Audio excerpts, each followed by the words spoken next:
We just haven't. We just We just haven't. really haven't. I mean, it's just facts. Fact? Did you say vax? Vax or facts? Don't say Vax? that because then we'll get kicked off. Oh, right. We don't want to get kicked off. What's going to be the most surprising thing about tonight is that we're doing we'll call it the apolitical, the non-political, political, uh, America's Mom and Mr. show. Like, has anyone ever seen you on a live not talking about something political? I mean, I guess we might get into some political stuff with our host. I mean, depending on what angle we take, but Well, it's going to here's be the interesting. fact. All politics is local, and everything we find out tends to be politically driven. We just, you find motive, you have said, figure out motive, You know everything, motive, right? you know everything. Yeah. No motive, everything. So as we talk about these crazy topics tonight that are totally conspiracy no longer, the only one that's still stuck in conspiracy cycle is the JonBenét topic that we're going to talk about. And that's actually how I met our guest. Someone sent me his breakdown of the JonBenét story, and he had physically gone there. He had done a ton of investigative work, spoken to investigators himself directly. And it's a very different story than what we have heard. And I've had a bit of a fascination being from Colorado and this beautiful little girl and kind of the weird pageant world. I did pageants when I was a kid, and yeah, and we'll get there. Yeah, we'll get there. And we'll get there. So anyway, yeah, so it's going to be interesting, but yeah, no politics as far as we're not talking about creepy Hunter Biden. We're not talking about Kamala's cocaine stash. We're not going to talk about any of that stuff. It's the Friday night, just it's total date break night. from maybe a break. I want to say break from reality. Yeah, a date night would be a good way to put it. Like, this is stuff that you would, if you and I were on a date, we're talking about this. Like, we're talking about these items. Probably. And then it will by default, it will get political if you and I are talking about it. It's funny because you're like, hey, let's go on a date. Let's not talk about our kids or anything political. And what do you think we end up talking about on a date? I mean, what do people do in the dating world? Yeah. What do they do in the dating world now? What is dating in 2023 like if you're not talking about what's happening in the world? I can't imagine. Like, what do you talk about? Oh, I know. What do you like to do for fun? Too. Yeah, I mean, I like to read the Frank Glenn scandal. Yeah, I mean, imagine that. Or I like to, watch Plandemic 3. Or, that's. I don't even like the movie. The only movies that I get into now are ones like if they have Denzel Washington in them, I get into it because it gives you hope for humanity that there will be justice. Like, I think he's got one coming out, the next Equalizer. Those kind of. But as far as like getting entertained, we'll go to a movie every once in a while, for our kids, a Marvel movie or something. And I'm just sitting there watching for all the weird conspiracy messages in it, the mind programming, the New World Order agenda stuff. I'm pointing it out to the kids. Oh my word. It's not so funny. Our kids are telling us. Our kids are pointing it out to us. Did you catch that? That's true. Yeah, right. It's cool. The movies are so stupid now, and the entertainment is, for the most part. What about this is definitely political, I guess. What about the new one that we haven't seen yet? The child trafficking one. My daughter just texted me and said they're going to see it tonight. So Sound of Freedom. Sound of Freedom, yeah. Sound of Freedom. Boy, I tell you, I just don't like to watch those. I can't hardly take it. I read enough books about it, and I've watched so many documentaries. And interestingly enough, I was watching a documentary on my long drive this morning, or listening to a documentary on my long drive. And this documentary was all about trafficking in Ukraine 3 years ago. It said that the Ukraine had the highest human trafficking in the world.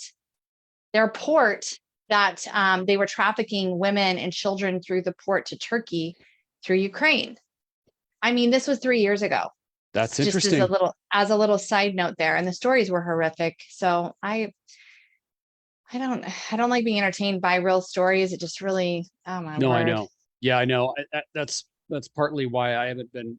I mean, we're very aware of what's going on. And here's the thing.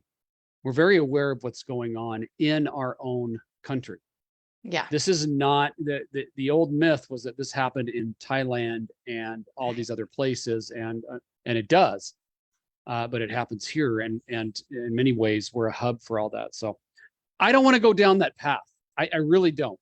Yeah. As we're waiting for our guest to come on, he should Sorry, be on I'm in just a having few minutes. issues. Sorry, Well, guys. yeah, you are having issues, which I don't know makes me how want to to. bring up a question. What are you Yeah. trying to do? I was just trying to get a background on here. You had I have one. It no idea. disappeared. I know, but it kept going, like doing all these things. And I didn't want it to do all those things. So hang on just one second. Sorry. While she's doing that, I want to tell everyone that's jumping on, share this out. This is really interesting. This is a live. You guys, like, these things are, There we go. for the most part, they're not scripted. You don't There know we go. what's going to be said. You Yeah. guys get to participate, and especially tonight, there's a couple things. But Yeah. you know, You never make life-altering decisions. I mean, we're not talking about if somebody is being, violent or unfaithful, in a relationship, and you have young kids. I mean, then you some Yeah. serious decisions do have to be made. But as far as the quote unquote little things go, I mean, we've been through it with little kids. You have a new baby. We have four. We've had four. And yeah. we've had baby with a new baby. Baby 2-year-old and a newborn. Life, it gets weird. It gets Oh. foggy. You don't sleep, especially the mom.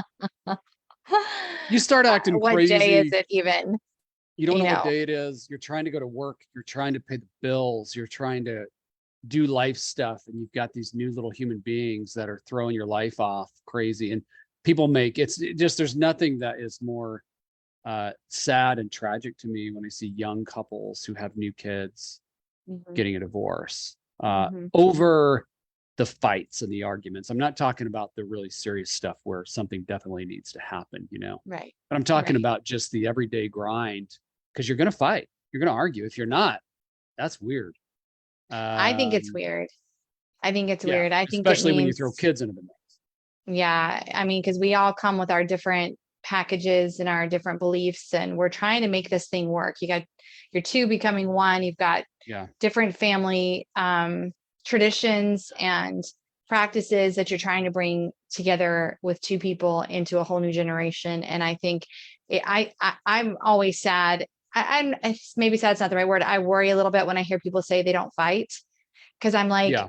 well, don't you feel strongly about the things that you Right. feel strongly about? I mean, do you just say okay and then you don't say anything? Because that leads to bitterness, and eventually you're going to have an explosive fight where it's just the straw that broke the camel's back, and you're done. I've seen that happen repeatedly. I personally would rather have some pretty, good fights rather than become bitter. Become bitter, or a lack of passion in the relationship, where you just kind of Just don't like whatever. care. Yeah. Mhm. Indifferent. You see that a lot. Indifference is the worst. That's the It is. worst. I mean, how many of you and guys it's can very relate to common. that? Yeah. Mhm. It's common. Where you just stop fighting. You're like, it's not worth fighting, but isn't it though? I know Yeah. that it's not fun and it takes days away and it messes everything up and people have things they've got to get done. Totally understand. Yeah. I still think sometimes the fight's worth it, and the makeup is always worth it too. Yeah. Sorta. And I'll tell you this too. This comes to mind, that maybe there are folks out there who are really struggling. And I caught what you said, by the way. Maybe some of our viewers did too. But if you are, something that really helped us, not that we've ever reached a pinnacle to where we don't need help anymore, because we're always in the fight. Oh my word. Literally, like, and we'll argue and have some serious fights about things. And it's the way, it's kind of the nature of our relationship. But something that really helped us was it was Jimmy Evans, marriage For a lifetime. Marriage for a Lifetime. Marriage Today is the Marriage ongoing Today, program. Marriage for a Lifetime, Marriage on the Rock.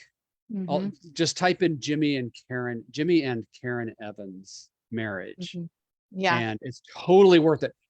Back in our day, we were listening to it on CDs, and then we watched it on DVDs. yeah. Now you probably just can pay and have it downloaded or watch it from your phone. But It might be you on and your YouTube. spouse should watch the series. I think the first one we watched was Marriage on the Rock, and then we watched yeah, they have a number of different series that you watch, but very like non-invasive, very approachable, very practical kind of stuff. So really, really helpful for us to learn how to communicate. And none of it was like foo-foo-y or just weird. You know what I mean? Right, It was right. really practical and just down to earth. Oh, so Good good. stuff. Yeah. So Yeah. So, good. yeah. And I think, I mean, I'm just hearing of marriages breaking up left and right now. Oh yeah. And I just can't stress enough. Like it's hard. It's worth it though. I don't think this is the time to be separating from one another. Yeah. And I think, as much as we think we can do, if we could just be free from that person, we can do so much on our own. It's not true. It's not true. All the baggage that comes with that, all the devastation and heartbreak. Yep. I'm just like, leave no man behind, even though it is not always very fun and easy. I can't imagine that. And this week we had a friend whose husband passed away suddenly, Yeah. and it was Oh, horrific man. and totally unexpected. And just, if that was happening, if we were involved in these horrible health situations with our spouses, we wouldn't be going anywhere. You'd recognize their value and what they mean to you. And so Yeah. I don't know. It just makes me very sad to see so many people leaving each other when we really, I mean, that should be the clue to all of us. I mean, that the friction is there. I think it's spiritual. I think it's really hard times right now. And usually the person we can take it out on the most is the person who's closest to us. And I think if I could just add this one thing before we move on, for those who are struggling right now, go have fun. Go do something for fun. sure. Yeah. Like get off your Telegram, stop looking at the end of the world, like stop doing your pre-trib, what is that called, Neil? Where you're like stockpiling and all that, and go do something fun. Yeah. Well, What's it find called? something When you're prepping. prepping. Yeah. Yeah. Find something that you Pause can do on your prepping. together. Pause on that. Yeah. Or whatever you're doing. I think our guest is in, or he's trying to get in. Well, I know, yes, and I recognize that. Yeah, I'm just saying, just last thoughts before he comes in. I'll let him in just a second, but seriously, you guys, it's really important in this fight, in this everything that's going on, to just have some fun a little bit, to make room for that, because it's supposed to be a joyful, optimistic battle, because we know who wins at the end of the day. And so if it gets too heavy for long periods of time and there's no joy, intermittent joy there, it really is challenging, which is why we're doing the show we're doing tonight. We're going to have some fun. We're going to have fun. Listen, UFOs, JonBenét, and JFK. I mean, JFK. Does it get any better than that for a Friday night? Just relax, sit back, comment, share. I mean, like I said, you never know. We might send you a link where you could pop on if you want to pop on for a minute and say something. We have some friends watching and things like that. Or we might just bring on a total stranger. Who knows? But share it out and just relax and enjoy it. But pop in with your comments too as we get into these discussions, because I'll be curious to see what your all's perspective is on some of these issues that we bring up tonight. Will you text our friend, please? Because I accidentally didn't let him in. Sorry.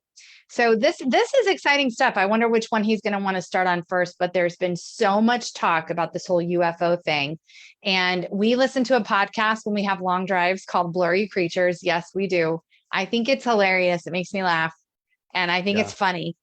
And our guest kind of reminds me of this podcast a little bit, Dean Ryan. Right. Yeah. Yep. Yeah. And Real Deal Media, he has been promoting and talking about these ideas for a very long time. He has found himself in some crazy situations. And I thought it just would be really interesting. Listen, I get a little nervous because I don't know where everybody is on this stuff, but I just want to talk about it.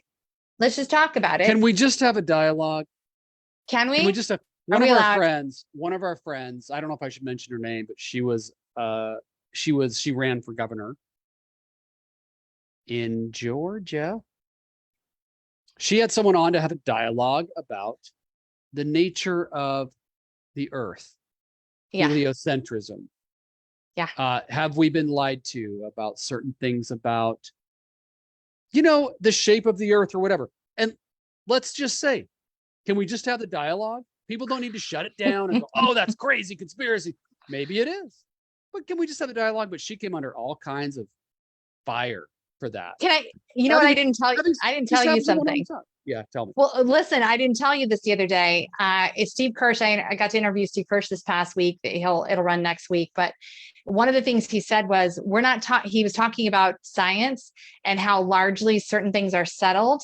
I like that he left the door open a little bit, but he said, some things are largely settled, like the idea that the world, isn't necessarily flat. I know. Well, but I mean, I thought, first of all, I thought that was interesting that why does everybody keep talking about that? Number one. And number two, he said largely settled, leaving the door open to the possibility because he says science is never settled. We do not know. We have never seen it. And I thought it was really good. I'm like, why is that so hard for us? Why do we have to be so hard-lined? I know. And I think it's because we've been so ingrained to think a certain way about certain things. And we've seen pictures in textbooks and we've been told by the teachers and professors, and it's just to question certain things isn't allowed.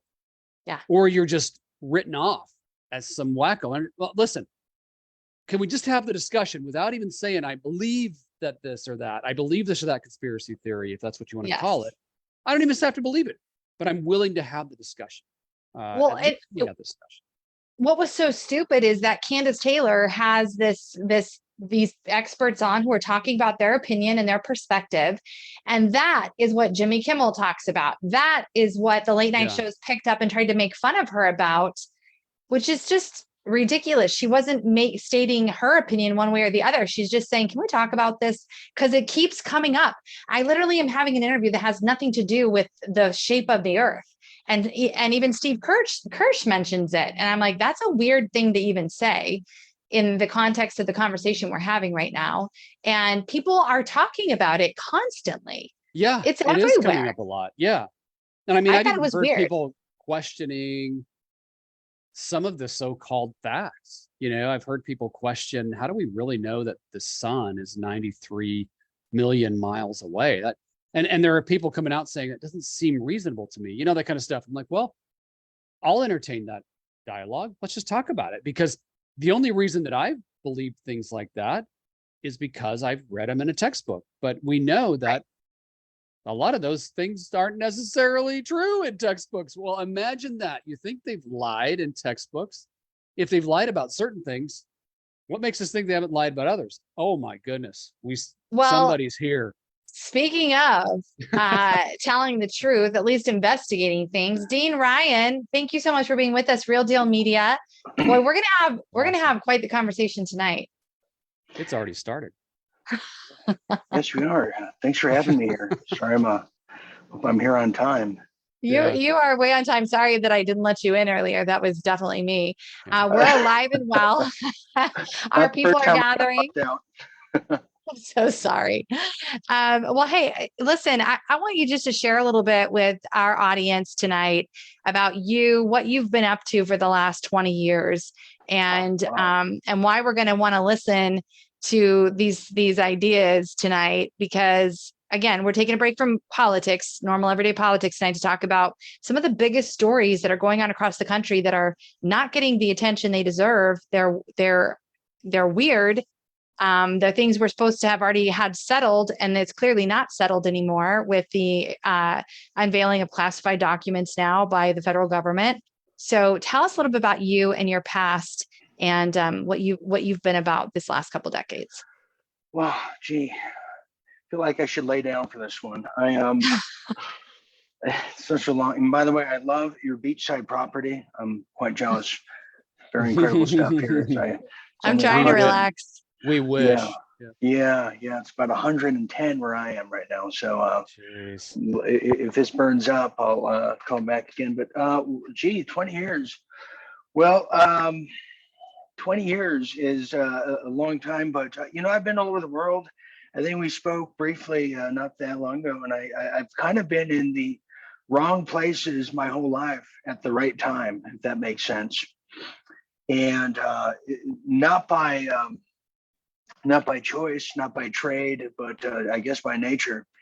It all started when I found myself in Hong Kong on a wild business trip that you would probably only see on the movie called The Hangover type of a ordeal, but in Hong Kong. I wound up over there in 2004 when the tsunamis came, the big ones that killed about 500,000. It was biblical.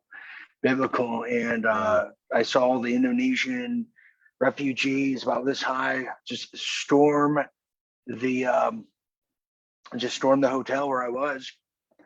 I was about 5 hours away from the Indonesian one. Then there was one that happened in Phuket, if you recall, Christmas time, or the day after Christmas, December 26, 2004.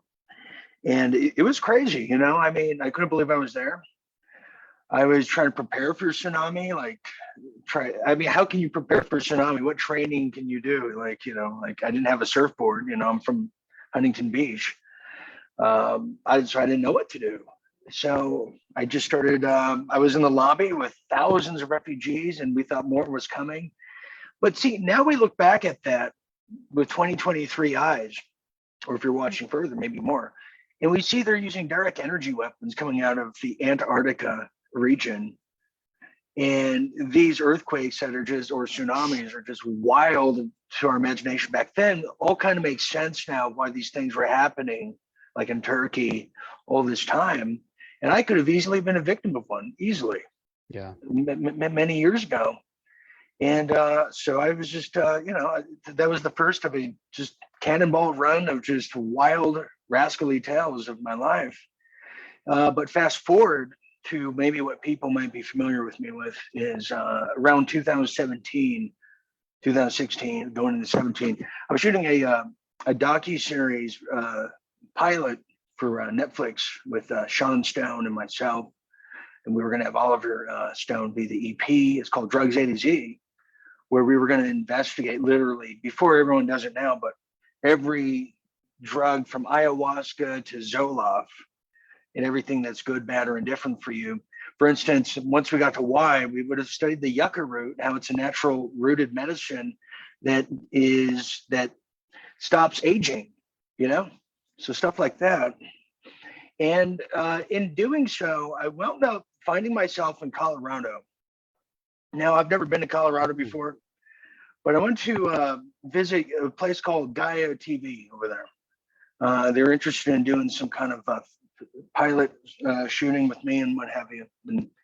But I found myself skulking around the city of Boulder, and I had received a anonymous letter of a dying confession from a municipal judge of Boulder, Colorado, called George Long.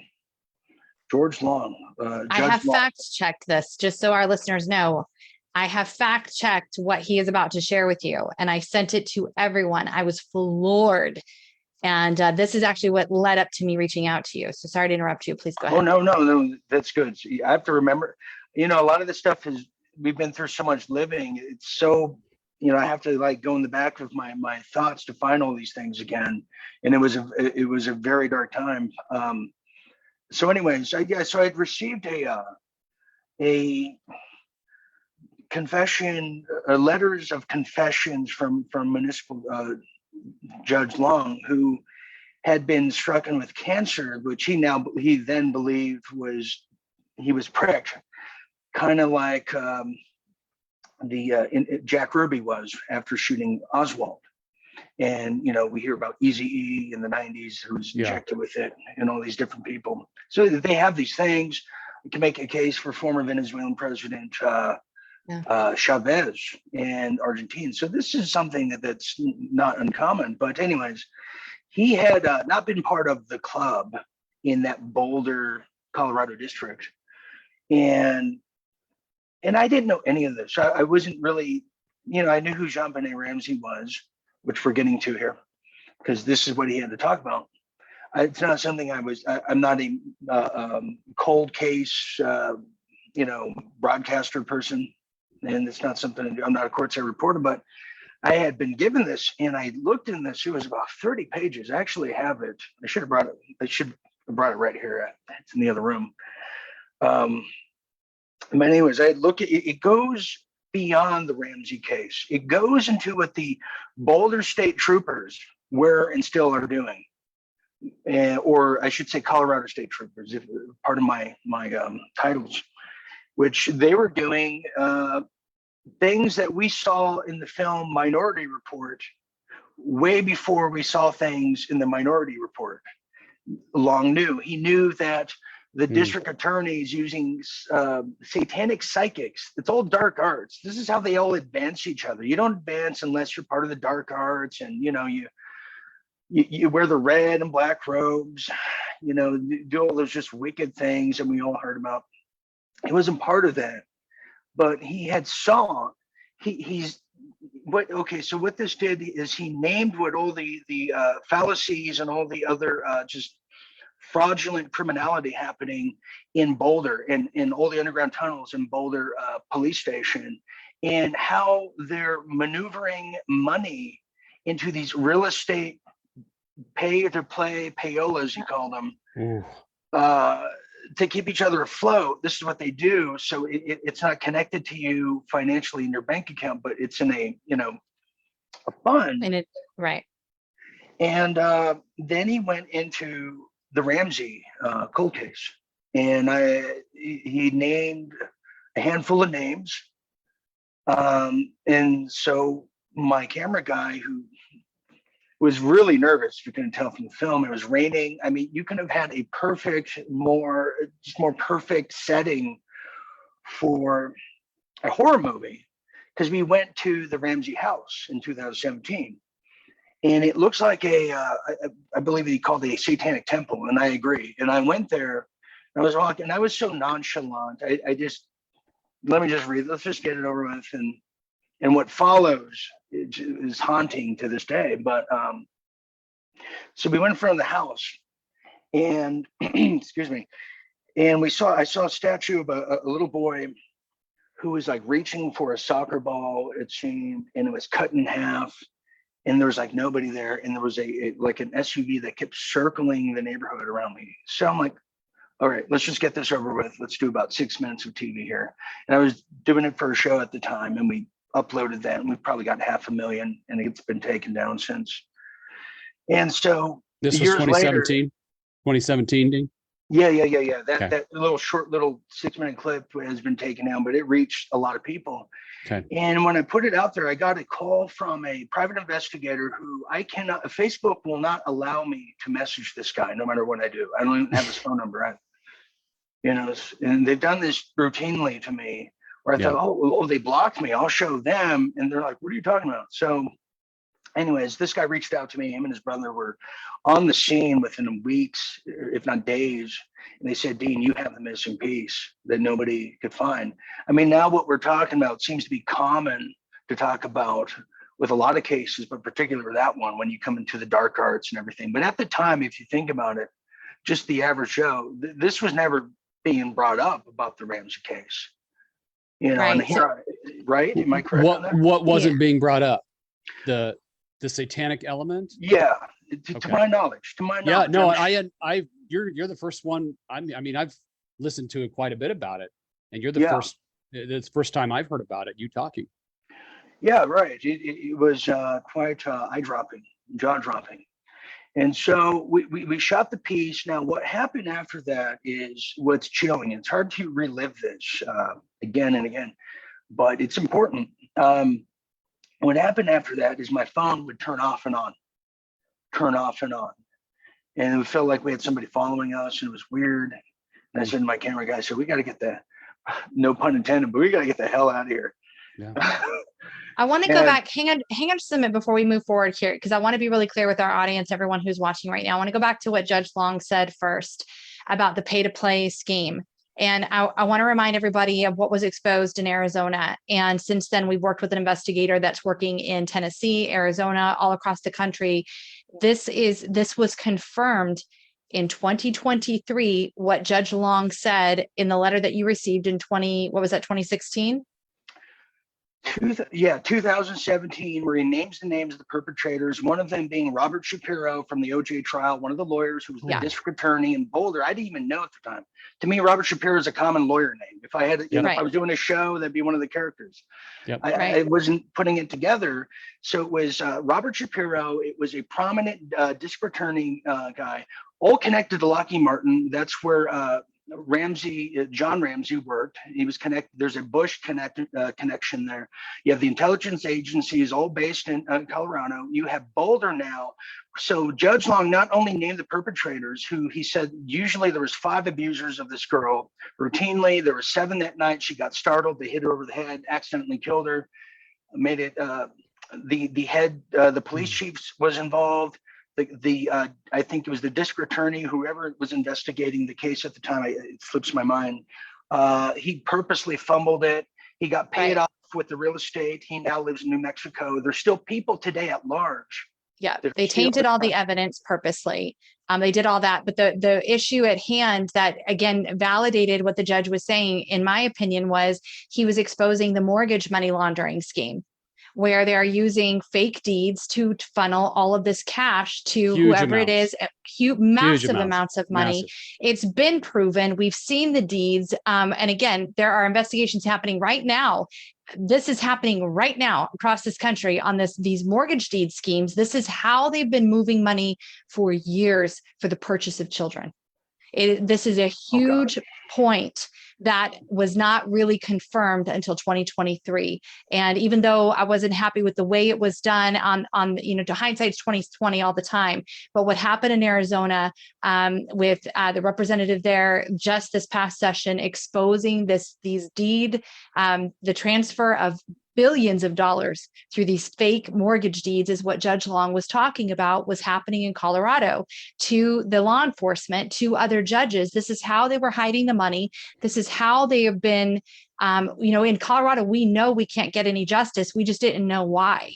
We didn't know what's been going on. It's a joke now for anyone who's a conservative. You do not want to be involved in the legal system in Colorado right now because there will be no justice. They're doing whatever they want. And this is part of it. This is the channel in which the money is being funneled. I just think it's really key. It was important in Long's testimony in this letter because it is confirmed what he's saying was happening. That is confirmed. That is a behavior, that is a practice, a common practice for the cartel that is working with law enforcement and judges. And before you go on there real quick. Yeah, please. I want to take a breath. Everybody that's popping on and watching now, share this out. Really interesting topic. We're talking about JonBenét Ramsey, but it goes so much deeper than that. She was just, I don't even want to say it, but kind of got in the way, in some ways. But Dean is filling us in on details that I haven't heard and things that he knows, inside information about that, because this topic, for some reason, is still not settled. And it's not because they can't find the evidence, I'm sure, as Dean is filling us in on. It's because they're hiding something. And it may go much, much deeper than just, I don't want to say it that way, but because the tragedy of what happened to JonBenét can't be, overstated. But there are so many other things going on here. But share this out now. We're having some really interesting conversation right now. Sure, go ahead. Yeah, Dean Ryan with The Real Deal Media is joining us tonight. And so let's get back to that letter and the testimony that Judge Long gave about what was happening with JonBenét Ramsey. Oh, no, absolutely. Yeah, it's very intertwined, really. And so I set out to do a film on this in 2020, subsequently years later, when I had some very, very dark times headed to me shortly after doing this expose, if you will. At the time I was like, whatever, I wasn't thinking of the details or the long line of repercussions, but I had few light people, or light workers, if you will, say, hey, Dean, you got some bad luck. You have some satanic, dark stuff happen to you. And I wound up losing my parents in the years that followed, back to back, 2018, and about 6 months later, when going into 19. So it hit me hard. And I got out of this whole media thing just to, you got to balance yourself. And but what I discovered, though, when I wound up doing the film, is what the document says, what Judge Long was saying, and what I set out to do. And you could see, I just put out the second edition about 8 weeks ago of JonBenet Ramsey's Revelations. You can go to Dean Ryan TV right now on YouTube and watch it. And I'm also on Rumble with Real Deal Media. I'm just all over the place. We're all like that now, because you never know. Yep. Like, oh, Right. I went down. Okay, 5 other places, Brighteon, whatever. I'm out there. But what I set out to do, what Judge Long did, is we talked about the environment that made and created such a case of JonBenet. And it's not a unique case, what I wound up finding in Boulder, because he named not only the perpetrators, but he named all these different clubs, like the Papoose Club over there in, the Sticks somewhere in Boulder, or Evergreen, Colorado. All these little satanic clubs you thought were maybe golf places or just a woodsy cabin or a banquet room. All these people are Satanists put in the power. They put each other in power, because if one falls, another 10 fall. So they all try to prop each other up. And it's just, there's such a satanic vibe in Boulder. I could never go back there ever again, to Colorado. It is such a satanic vibe. And he talks about how the prosecution, the courts, they bug the rooms of the juries. He talks about how they literally do use satanic psychics to go after people. I've heard about this in the OJ case, how people are just like, just totally lobotomized, some of the juries just staring at a blank TV, and I heard about all these different things. So, I mean, the case was sloppy, but the environment and what he described, and I discovered other murders that are satanic, like a dentist just carving up somebody just the same year of the Ramsey case and debacle. So there's a lot of unsolved weird murders in that whole area. And that just shows how satanic it is. So come back with me Crazy. to your video. What was the significance about the 6-minute video that you shot that really captivated people? What was it exactly? You're saying the house looks like a satanic temple, but I mean, that's, kind of the Gothic structures there in Boulder. There's a lot of that. What was it about the 6 minutes that you shot that was so freaky to people? Good question. And just to let you know about that house, it was actually purchased 2004 by the daughter of the head minister of the Crystal Cathedral in California. Go figure. She actually bought that house. It's satanic. I mean, there's no doubt about it. But what was significant about what I did is everybody that came out of the woodworks for this this cold case. One guy, his name was Mark Paul Anthony or whatever. He's like, I did it, or this guy did it, or Burke did it, or this person did it. I was the first. That's the brother. Yeah, that's the brother. I was the first guy that just didn't say the father's name who was involved and goes after people. I actually said names of the other gentlemen that were there that evening, that late night when the girl died, and they were doing their Pizzagate party. And Patsy, to me, from my understanding, comes from a similar family of that satanic ritual abuse, and was kind of used to that. No big deal. So it was the fact that they named names. I mean, Robert Shapiro he's the head of LegalZoom. And weird how his son died about 5 years ago of weird suicide, kind of weird things going on. And they take that OJ case, who, I don't want to get into that, but it's all connected. It's all connected. So no one's ever said the names before. Everyone's always had this cockamamie story about this guy that came from Thailand or this, but nobody's ever just honed in right on the middle, and they don't like that. Did anybody reach out to you that was listed and try to sue you for libel or attack you for saying that they were involved in the death of this girl? No, because if they did, they would bring attention to what I did, because it's pretty piercing. And you can't attack me. I'm just a messenger. That's Mhm. like attack me for something a dead judge was saying, you know. Mhm. But nobody wanted to take Right. this because no one wants to take this. And John Ramsey does send, he pays a troll farm. Same with like the Sandy Hook people. He was paying troll farms to just go after you. So all these people say, this guy's an idiot. This guy's stupid. Don't believe him. He has no reasoning. We see this happen, but he did it. That's why he's out of money. That's why him and his son are doing 23andMe. Give us your DNA so we can't let this happen again. So Pretty incredible. The documentary that came out about Burke, the son. I don't know if you remember this. Dr. Phil interviews him. It was bizarre to say the least. Burke had this smile on his face that he couldn't shake. We were told he was autistic. That's why he acts like that. It was absolutely bizarre from start to finish. And Dr. Phil's kind of making excuses for him because Burke was just absolutely bizarre. And he seemed, I remember I didn't know anything about anything, but I watched the documentary. I watched the interview with him and just walked away going, that kid is, this isn't real. This is just not real. I don't know. This isn't real. He's not telling the truth. And it's kind of a question based on that.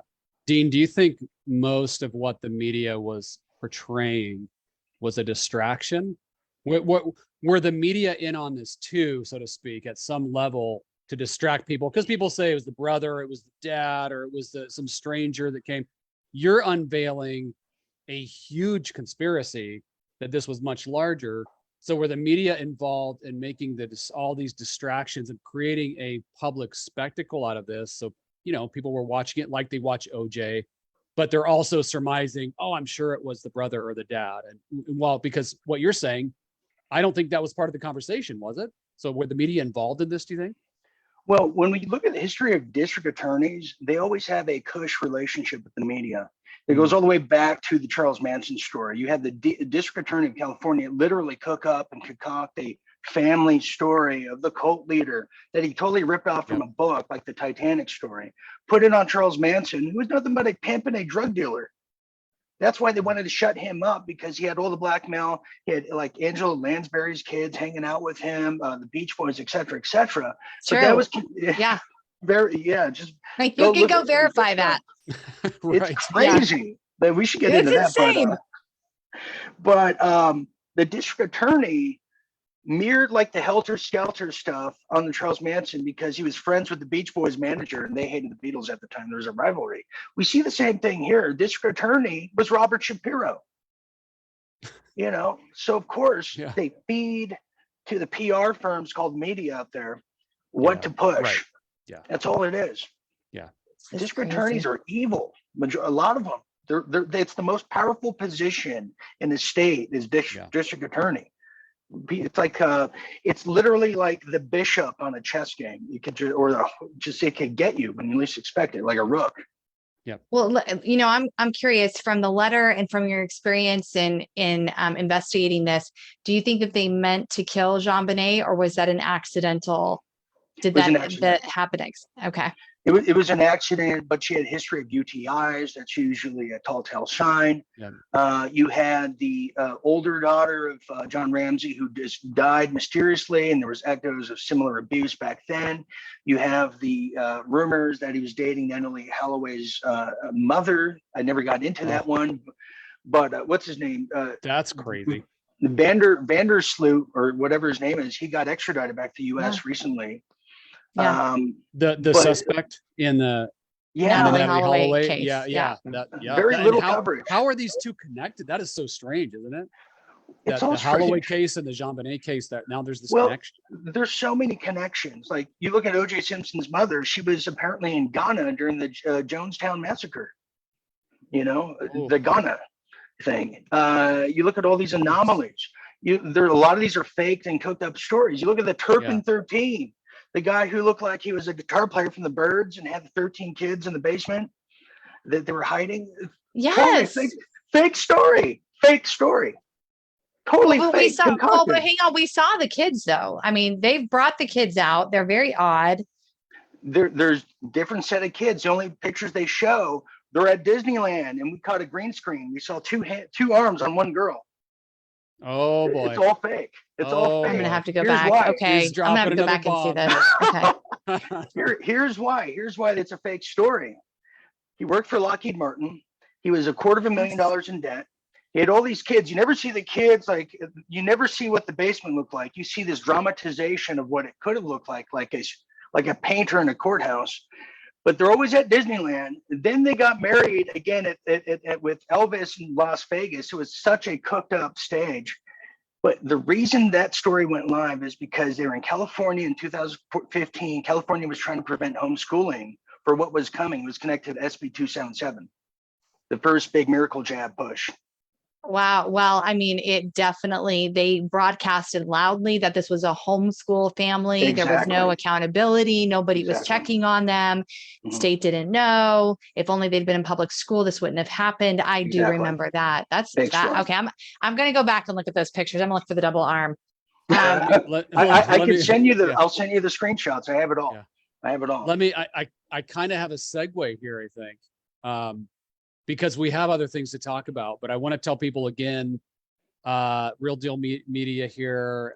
We're talking with Dean about JonBenét and some things that happened there. If you missed the first part of this conversation, go back and listen to it later, but go ahead and share this out as well as we get into some other topics, which you dropped a bomb a little bit ago, which I don't know if we want to go here, but when you first came on, I don't know if anybody else heard it, but I sure did, because my eyebrows raise when I hear stuff like this. You mentioned Antarctica, which who knows, we could have a big discussion about Antarctica itself, what actually is Antarctica.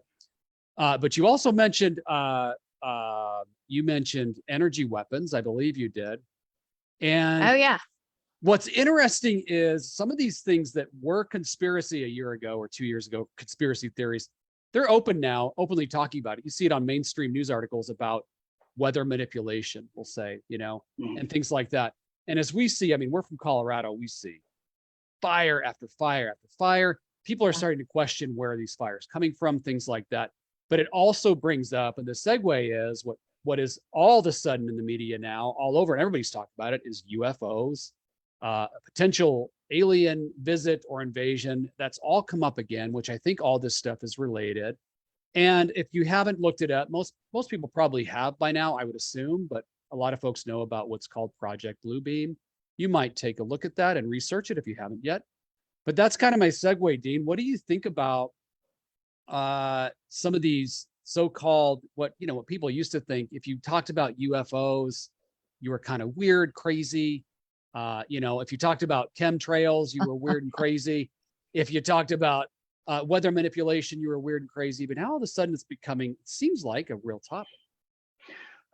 Well, yeah, I mean, in the 1950s, 60s, and the 70s, if you talked about an Italian mafia and how the Corleone family and a version of it exists, you were considered a conspiracy theorist.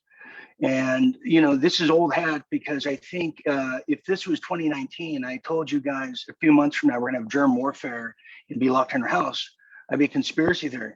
We're Yes. well past multiplication tables now. We're way beyond all that and on our way to trigonometry and the grand awakening that is really comes down to people who are just pro-human and just versus anti-human globalist. Pretty much everything almost the Terminator talked about and all those films that were really science fact labeled as fiction, which really makes us conspiracy realist, because there is conspiracies out there. We're just being real about it, which is what my network's all about, and yours what you guys do. But I think when we hear about weather manipulation, well, here's the big awakening in a very big nutshell. You have the so-called left that was healthcare for all. We want it in the control of big government. Then you have the so-called conservative that no, we want all private. Well, now we know that everything all private is a big corporation. Everything all government's a bureaucrat, Stalin-like. Together we have corporate globalist fascists. So we're all coming together now as one and recognizing none of these terms matter anymore. None of these labels. We are surviving for our right to survive. We are fighting for freedom all across the board. I've seen so many people come together. It's incredible. 100%. So the hard work of the people before us that didn't have the luxury of going on the internet, like the Jim Mars out there, I almost said William Dafoe. No, not William. Bill Bill Cooper. Barr or I don't Bill know why I said Cooper. William Not Bill Dafoe. Barr. No, Bill Cooper. yeah. Yeah. William Cooper. So I said William Dafoe. He said Bill Barr. Bill.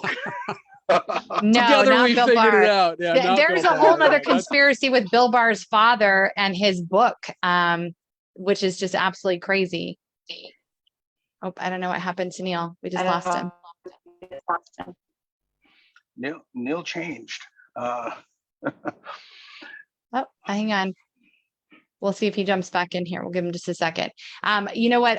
Actually, I want to share, while he's doing that, the idea that if you just waited a couple of minutes, if you waited a couple months at this point, a couple weeks actually at this point, everything we thought was conspiracies are like, they're coming to reality. I mean, these are no longer just ideas. These are real. The bioweapons, I want to get back to that for just a minute. The whistleblower that was talking about the advanced technologies in Antarctica, he literally did a press conference just a couple of short weeks ago, and he walked through what his job was, what he was doing. You started out by talking about the tsunamis and what was happening there and how now we realize they have the ability to do this stuff. That's what his press conference was about on General McNews. Actually, everybody can find it there. We have it on our Telegram channel right now too, America's Mom and the Mister. Go check that video out. This is a real press conference that just happened a couple weeks ago.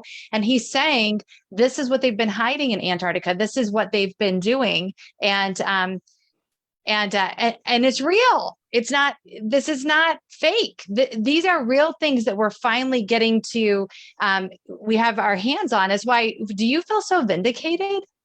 Do you feel really vindicated when you're looking at everything that's happening? You're like, I've been saying that for a while.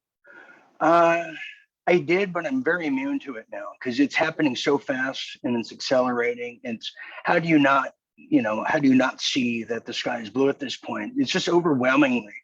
And, there's going to be few casualties during this process of evolution and the modern depiction of it. So vindication, for me is I don't even think about it anymore. It's just, you want to try to help the people, but you can't. You can bring a horse to the water, but you can't make it think. So Think. Mm-hmm. Yep. Mm-hmm. so that's how I see it. But people are waking up. The weather is manipulated. So the people that were pro science and pro doctor and pro all this are now saying, I'm not so no. I don't think I'm very pro climate change because all the research and studies at the university are being paid for.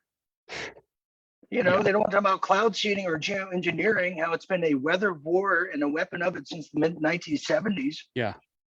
And that's a fact. Those are facts now that people can look up.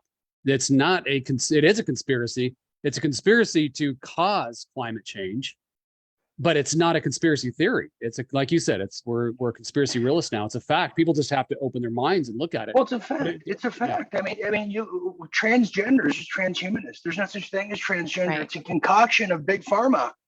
Yeah.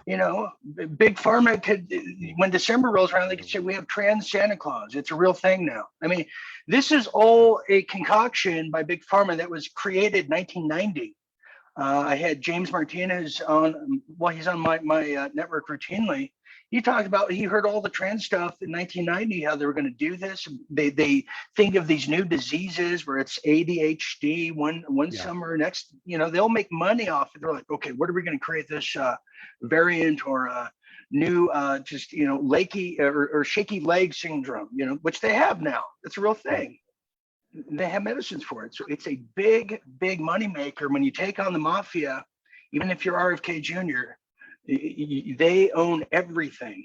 Yep. Well, let's talk about that, because not only are aliens finally being unveiled by the federal government, all that information is being allowed for the public to see now finally, but the real actual JFK assassination and what's happening with RFK. What do you know about that? What's your experience been with that whole topic?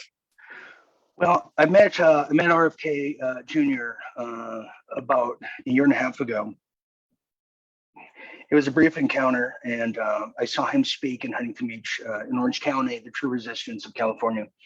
And I told him, I said, the truest enemy of the United States Yeah, and I hope you really hone in on the true common enemy of us all. It's the CCP, the Chinese Communist Party.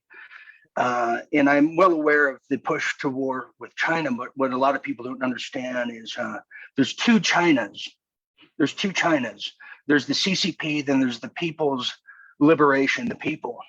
The CCP killed Xi Jinping's father. He wants revenge on them, like that guy, like many guys would. But to answer your question before I go off from the CCP, RFK Jr. has I think there's a bigger plan. A lot of people forgot Trump hired him in 2017 in the administration to be on the oversight committee for miracle jabs. And then it was disbanded quickly. Something happened. Yep. I think, in my personal view, and I'm not a Democrat or Republican, I'm a gambler, first and foremost, and that's kind of what we all are at this point. It seems that he's doing what Ron Paul did for the Republican Party. He's there to educate people that won't listen to that kind of rhetoric because they can't identify with one of us up here. So if it's coming from their alleyway, I think that's his whole MO. Plus, Biden and the people playing him, they're not going to debate. Right. They're not going to have a debate with anybody because absolutely not. It's not a real person. No, I mean, we're talking about a dead guy for God knows how long now. I'm going insane. So you think Biden is dead currently? You don't think that's a real person? So who is that? Awesome. What is going on with all the cocaine and all the stuff? Exactly. Yeah, how do you get that job? Yeah. No kidding. What's going on though? Because I mean, there's a real person there. Someone standing in that gap. You've got Hunter Biden falling apart. Yeah, he has feelings too. You're right. No, there shouldn't be so mean. I think there's several people. I mean, clearly it's a damn prosthetic mask. Yeah, he's acting like a bum. He's acting like Mr. Bean, like every sitcom, show from the '80s we've seen.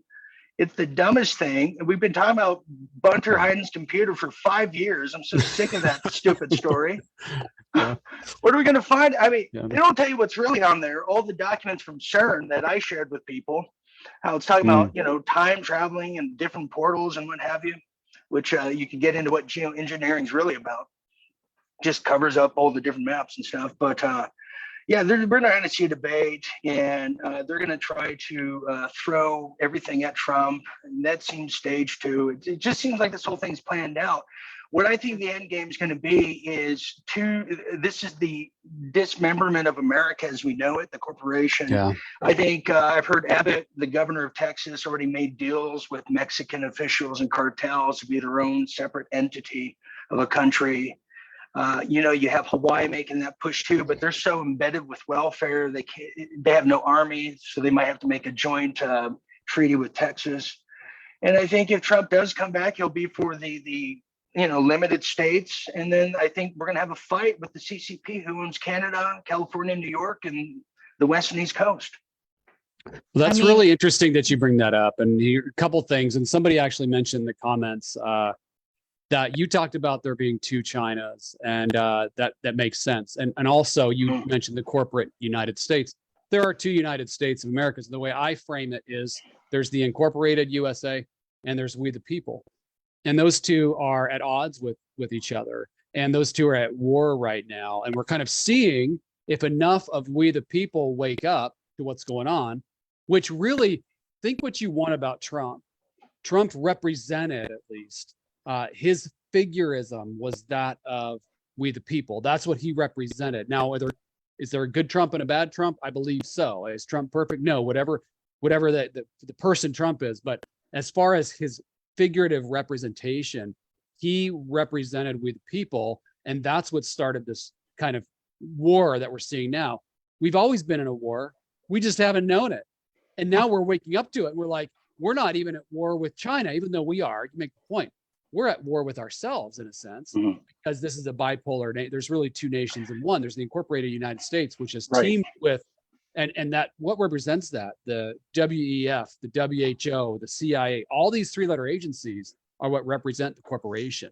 And now we see it coming to fruition now. This war it's like at a tipping point. And the question is, how is it going to end? I think everybody's still on the edge of their seat. And hopefully we the people are getting off of our seat, because that's really what it boils down to. And is someone purposely making this Biden character look as stupid as they can to Oh wake my up we the God. people? You know what I mean? Yeah, So people go, yeah. yeah, maybe that's really not Biden. Anyway. It's so ridiculous now. I can't. I mean, he's looking faker and faker by the day. He's looking more and more Yeah. like Joan Rivers the further this goes here. Rest her soul. But there are definitely two Chinas. See, the American people don't have a one iota of a clue of a new financial system called BRICS, where 70% of the world is all signed up to. Basically, all of Trump's friends. So Putin, Xi Jinping, Modi of India, Brazil, South Africa, a whole slew of other countries, and they're going against the EU, the Federal Reserve, the WEF, the UN. Right now, you have world war. That's why I do a show called World at War, weeknights on Rumble and Facebook, The Real Dean Ryan. And I'm covering this world war because that's exactly what this is. It was underground when I covered it, when I was stuck in LA and I saw the underground warfare, heard the 50 calibers coming from the sewers. All the drone wars were involved in, but the world is now preparing to hone in on the EU, the last days of the EU, and you're going to see it come from the country of Hungary. We cover this. I have a Real Deal Media foreign affairs analyst in the country of Hungary, and she talked about how Eastern Europe and what's happening there, they're not allowing migrants, like Poland's not allowing migrants. They don't have these problems. We see rapes, 19,000 plus in the UK. Nobody's covering it. We cover it. We have people in the UK. 50% of my audience are from outside of the US, England and Australia. Women and young girls are getting raped by the thousands right now across Europe by military-age men from third world countries. Part of the Kalergi plan they made in 1920s with the Third Reich to wash away the first world, the identity, the tradition, make it all one blanket with low IQ people to manage and control it. That's what they're trying to do right now. So we have Germany that you won't even recognize. You go to London, you don't even know where the hell you are. They got like camels everywhere now, pretty much. It is a different third world country. This is the war coming. We're going to see it here. We see it in Detroit, Chicago, New York. We see ghost towns, LA. I mean, this Even is what we're Denver. known for, Even these Denver. cities. Yeah. Can you It- talk a little bit? Can you talk a little bit more? Talk a little bit more about that. Now, when we did the Aspen Fact Fest, there were several, people who are very influential, who have a lot of money, who've always been able to insulate themselves with their money. It's not working anymore, and they were getting really concerned. So they showed up, and they literally, one of the women that were there said exactly what you just said. She's from Sweden, and she said, "I don't even recognize my country anymore. We can't walk anywhere." She said, "Our culture is totally being decimated by." Like you said, fighting age men coming from third world countries and taking over their country. And I didn't really know what to say at the time because I hadn't heard that. I didn't know that. I knew about I knew about Germany a little bit, but I also knew that Poland. I wanted you to just talk a little bit more about Poland and Hungary and the role that they're playing in securing that over there. What does it mean to take on the EU for America? What does that mean? And in your mind, is BRICS a good idea then? Is this a good thing?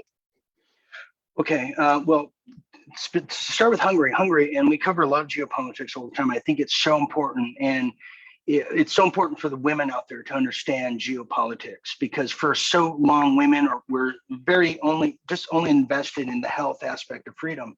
You have to understand the whole spectrum, and a lot of women have woken up to that. So much praise to them. But in Hungary right now, you have a leader named Viktor Orban. They call him the Trump of Europe. He works closely with Bannon. And he gets a great reception every time he comes to Texas and speak. But it's Hungary, and then in Italy they have a new prime minister who's like a Sarah Palin type. If you guys remember that. Yeah. And then Poland, and there these three countries here. And they're about to break out of the EU. The EU was created in 1954, the head of the Vatican and the UN there to create it. They created to get rid of, they created as a trade alignment. Join us, it's good for trade, but it was really to get rid of state lines, country lines, make trafficking even that much easier, and to set up this moment where they wanted to get an EU, a European Union, connected to AFRICOM, connected to America, United States, North American Union, between Canada, US. They tried to get this done during the Bush era. They couldn't do it. They couldn't do it. Just like Obama's purpose was to get as he was the head of the UN Security Council, to get us to hate the cops, only have cops who took federal money to hire deferred soldiers from the Iraq war that did all the abuses. That's why Occupy Wall Street, we saw people get ran over, punched in the head, broken, everything by cops, to then have the outcry so bad to give the sovereignty of our police precincts around the country to the United Nations. That's what he tried to do. He failed last minute, which it's a long story. It's all connected. But once you have Hungary leave the EU, he's already buying new tanks and new weapons of war from Germany because they're going to attack Hungary. The EU is, just like they're going to attack Texas once Texas pulls out of the Union, or just like Texas tried to do in 2011 when they were about to say hell no to the TSA. Obama's going to put an air blockade over Texas. The same thing applies to Hungary. They're getting ready for a bigger war. And I think Hungary in Turkey is a big ally of the US. And Israel is a very interesting player in this whole thing, just like the two Chinas. That's how the soap opera is. There's a big plot twist somewhere. And I don't know if people are caught up on that, but you have Benjamin Netanyahu, who I think his blackmail is owned by Trump. It was Benjamin Netanyahu in Israel that fired the K-30 rockets in Lebanon when that huge warehouse blew up. It was Iranian weapons. They were hiding there for a political leverage, or excuse me, trade leverage with the Trump administration. So when you get down to it, it's not, in politics, it's not what you stand for really, it's who owns your blackmail and what you can do. Yep. That's all politics is, like House of Cards. And so bringing this back then to RFK, he seems like he's a free man to me. Like, we don't agree with everything that RFK, all his political views, but to me, when I watch him, he doesn't seem like he's owned. It's really interesting. And so I'm trying to figure out, what does RFK represent? He's kind of said he wants to bring back the Democratic Party, and I'm not sure even what that means or what he means by it. But when he talks, to me, he doesn't seem like he's one of the players. He seems like he's his own. He's passionate. He's authentic, whether you agree with him or not. What do you think? What does he represent now? I mean, does he actually have a chance at this presidential run, or is he just doing this for a kind of a piece to get his information out there? Well, I think he signifies again what Ron Paul did in 2008 and 12, which was kind of the last nail in the coffin for the party with integrity. He's showing that there is no integrity in the Democrat Party if you thought there was. They're all doing the pay for play in the real estate game, just like the Ramsey case. That's what Pelosi did, Maxine Waters, all these different people. That's why they stay around. I see a variety of different things happening. I think that he could possibly be a VP for Donald Trump come 2024. That would be a dream ticket. He could possibly be president, or he could possibly serve as the guy that takes down the Democrat Party for what it is, a sham, and maybe run independent. But I see Trump going with RFK Jr. as VP, or Tulsi Gabbard, or Arizona. I'm not a fan of Tulsi Gabbard. She's WEF. She hasn't denounced them. She's a junior member. She's had plenty of opportunity to denounce them, and she does not. She also is still all the things. Her specialty was psychological warfare in the military. I mean, I'm glad that she's not friends with Podesta anymore, and that Hillary Clinton doesn't like her, but I don't know that that's a reason to grab onto her. Honestly, for me, I keep getting red flags when it comes to Tulsi, and I just don't feel like people ask her the hard questions. I really don't. They're so enamored with her. That concerns me. She does not get asked the hard questions. She just doesn't. No. I'll tell you who does though, and I asked her a hard one, is Carrie Lake. Carrie Lake, I asked her, she is up to par on this TCP. She knows all about it. Yeah. She knows about all the 9 different drone agencies in Arizona alone. Arizona's a big police state. A lot of people forget. You think the cops, FBI, okay, all the drones. You go around Arizona, there's just random drones, you don't know who they are, who from China, whose drone is it anyway? You know, that's the game you wind up playing all the time. So she's very, very well versed, because when you're a governor in today's age, you're not just a governor of the state, you're a governor of the people against a globalist order.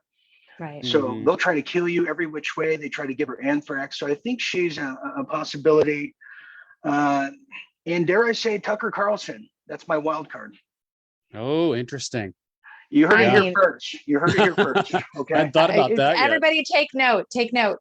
Can we go back to RFK for just a moment? Because last Yes, week please do. on a podcast, you know, he's making the rounds. He's talking to all the regular people. I'm amazed at how approachable he is. Yeah. Mhm. And he says last week, he says, listen, Sirhan did not kill my father.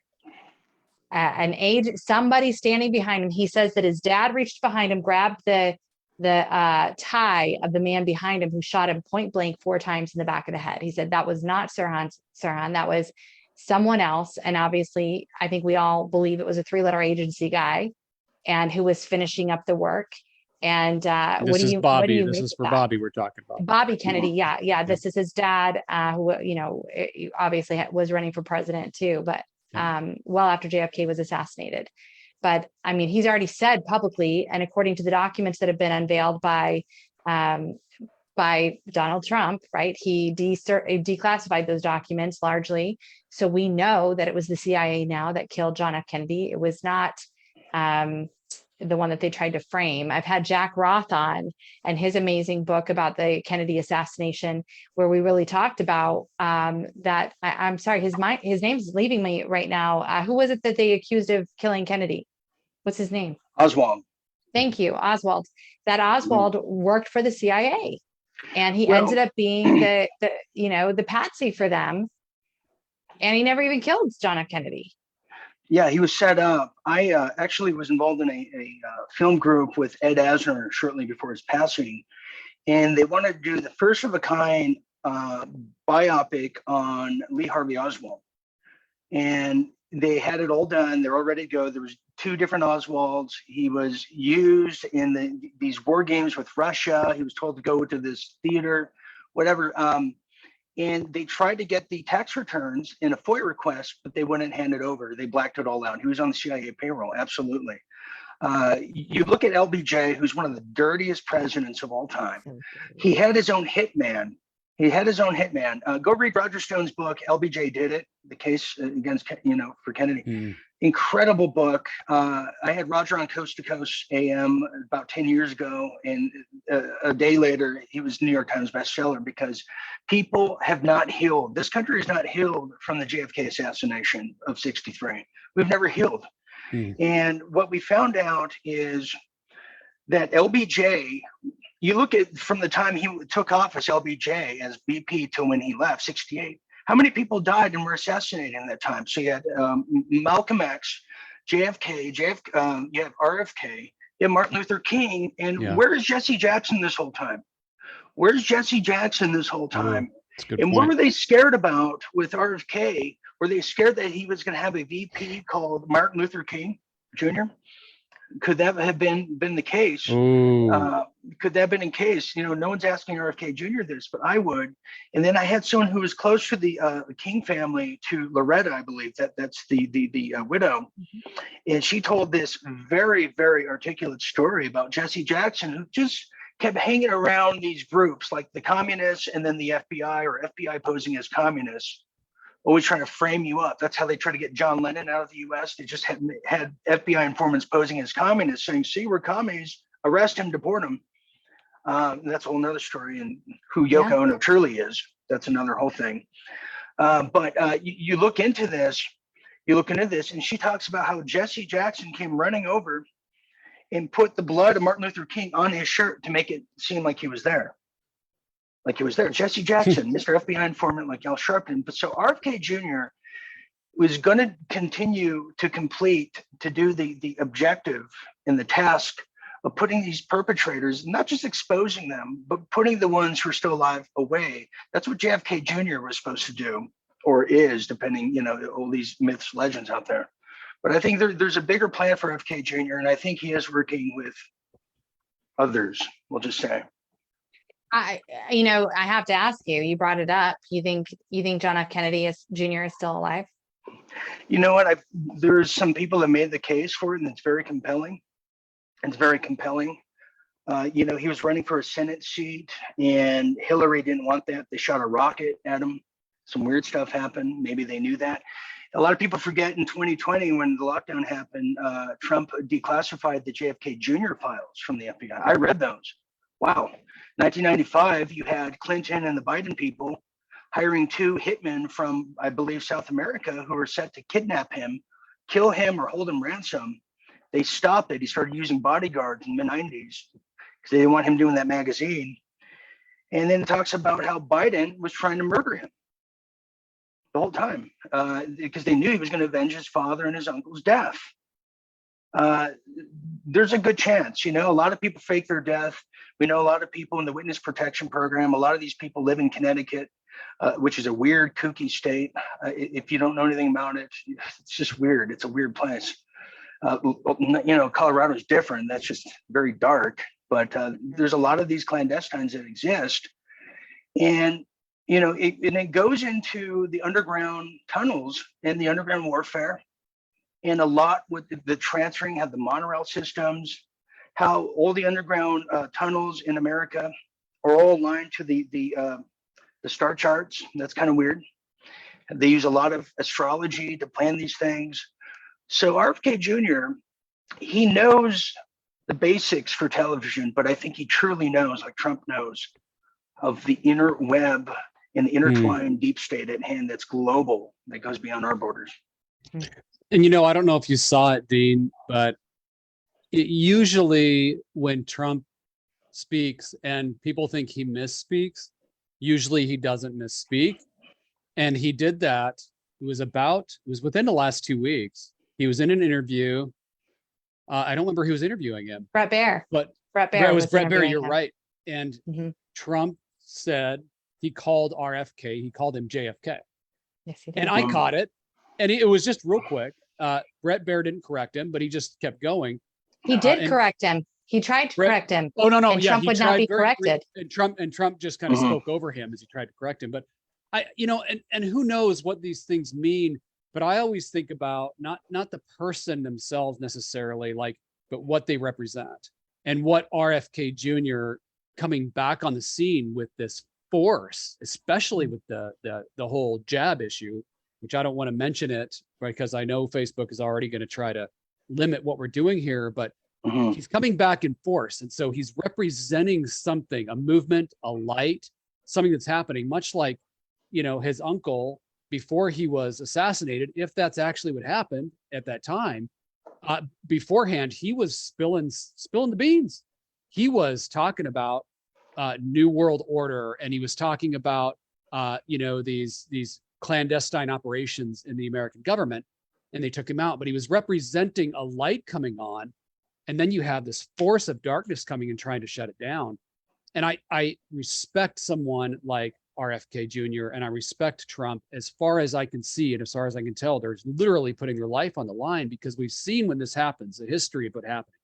You mentioned Martin Luther King and these other figureheads that were starting to turn a light bulb on for the real United States and for the world, really.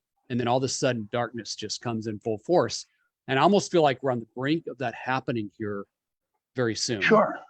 No, you're absolutely correct. You look at the Nation of Islam with the head of it, of Louis Farrakhan. And over the course of 10 years, I got to know Nation of Islam people. I worked with earlier in the decade, about 10 years ago, I worked with Public Enemy for a little bit. I got to know some people in those neck of the woods, really cool people. And Louis Farrakhan, who's a very polarizing figure, they're always showing old clips of him, maybe things he would say in the years past. Same with David Duke in those times. People evolve, like Malcolm X, it was always kill Whitey, they're the evil. But towards the end, he said, no, the New World Order is kind of our problem. Then they killed him. Louis Farrakhan, similar thing. He started to see that the true evilness in this country isn't another skin tone. No, it's the Federal Reserve. And he was educated by, Dr. Paul and other economists. And then when Trump came around, he was about to endorse him. Can you imagine that? In 2015, he got poisoned. He got poisoned, so he was unable to do that. So they keep at bay. You know, Nation of Islam is real when they're not promoting them and their charitable work, and they promote BLM. You know, Right. they only promote what they can create. So a lot of people have figured out And control and control. and I mean, that control. it's up to them, right? This is such a narrative, and they're able to make it look so big. And so there's a great book that was written actually all about these causes and what's happening and how they're using, I would say mass hallucination, but using social media to amass large gatherings of people who go out and end up doing the work. They mentioned Trump in the book, and then, but largely it was about the BLM movement, and it was about the Antifa and the large gatherings for George Floyd and all this, and how social media had taken us all into this different world. But I don't believe it anymore. I really don't. I don't think it's social media that's pulling together Black Lives Matter people who are, you know, coming on the scene and causing all this damage. I think they've got their networks already secure, but they have the media that still continues to make it look like we're losing and they're winning.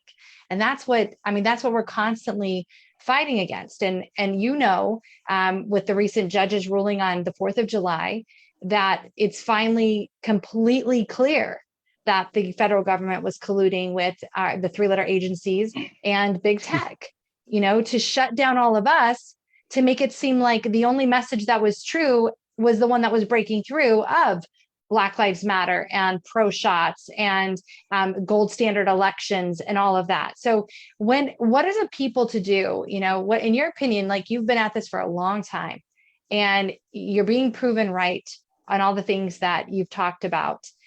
What do you think? What are we to do when we're still fighting this machine that has now become fascist? Like you said, corporations partnering with government to silence their citizens. That's fascism. That actually is fascism. And it is actually happening. The judge just said it was, and said that the administration didn't have the right to do that. It's against our constitutional rights. What are we supposed to do? It's decentralization, localization. You know, with the Mhm. downturn of society and this old world order, everything collapses. You know, we kind of sell ourselves short. America has the most just the greatest enterprises of originality of all came from here, from architecture to science to inventions, the airplanes. I mean, we created rock and roll. You know what I'm saying? There's a lot of new creations that, and a Yeah. lot of new ingenuity that have never been allowed the day or light. Even if we had a cure for cancer, you have to have at least $4 million to pay the FDA to review it. You can't do all these things. There's certain fruits in Costa Rica that cure cancer. They're not allowed in this country. They're not allowed in this country. So as the electronic Berlin Wall continues to build, Yeah. well, other societies build around it in a decentralization, localization kind of thing. And I would say to people that want healthcare for all, and then people that want private, well, maybe there's a solution we're not even privy of knowing yet, because we don't know all the tools. We only know what's on, you know, our little remote. We have channel and volume. We don't have anything else. This is all we know, what's on this little tablature here. There's a bigger, better world that's presenting itself little by little, and these different economies are booming up. Barter, you know, new cures, new medicines, holistics. So there's a lot of stuff happening. Yeah. You know, I've heard about med beds. I had a place invite me over there in Laguna Beach. Said they're ready to roll them out when they get the funding. They want me to help them do it. And why shouldn't we? We can cure all these things that were created by evil geniuses of the deep state. You know, so it's exciting. It's the worst of times and the best of times, to use that quote. Ooh. Wow. So I want to take us back before we wind down here, because I feel like we didn't get to go down this road very far. We got stuck on some rabbit trails, which is fine. UFOs. Oh, I just want to, because this is such a big topic, and what, you know, Right. I don't know how much investigative work you've done there, but this is all coming back now. And I'll just throw it out there. I believe that we're getting prepped for some sort of fake alien invasion. What say you? Oh, no, I agree to that. I agree to that. There's two ways of looking at Project Bluebeam: as it's their plan, or it's a psyop to wake us up to their plan. depending how you see it. And that's how I see these movies and all this symbolism. It's not always what you're led to believe it is. And there's some people that just think it's cool and put it out there. They don't know what they're doing. I've met those people. So I was told it was going to be two things. It's going to be either a nuke scare or the big alien scare, which I don't think people are scared anymore of the big alien scare. I think, Right. What's next? Where's Godzilla? Where's Mothra? Where's, Yeah. all this stuff. So it's going to happen. Next year's going to be crazy. The closer we get to the election, it is for all the marbles. I don't know how it's going to look. I mean, if Trump gets back in there, you're going to see they're going to burn it all down in certain places. If Trump gets back in there, England's going to, he said he has a plan to get rid of all the migrants in this country, all the military age men that are just Hezbollah, Muslim Brotherhood. They're sneaking in the same people in the United States that they did in 1992 during the LA riots, when we thought it was just all the black people lighting everything on fire in concert at the same time. I had a whistleblower come to me and said, no, it was the number 2 at the LA SWAT when Daryl Gates wasn't there.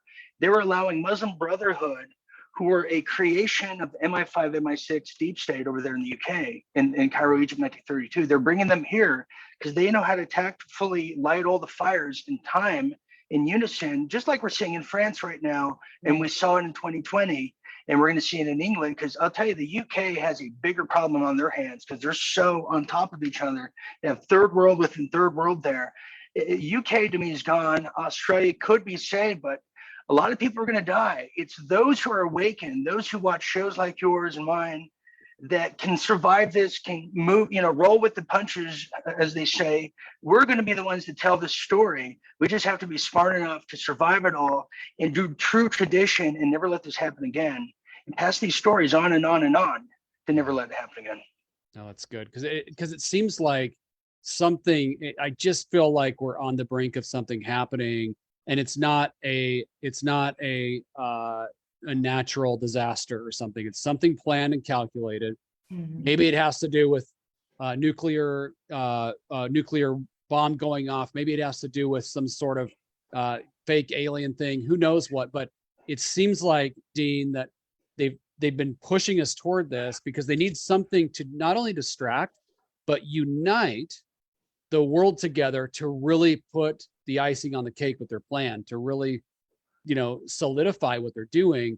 Because right now, so much information is getting out there, especially about the Covidius minimus, that, the pandemic that happened. People are waking up.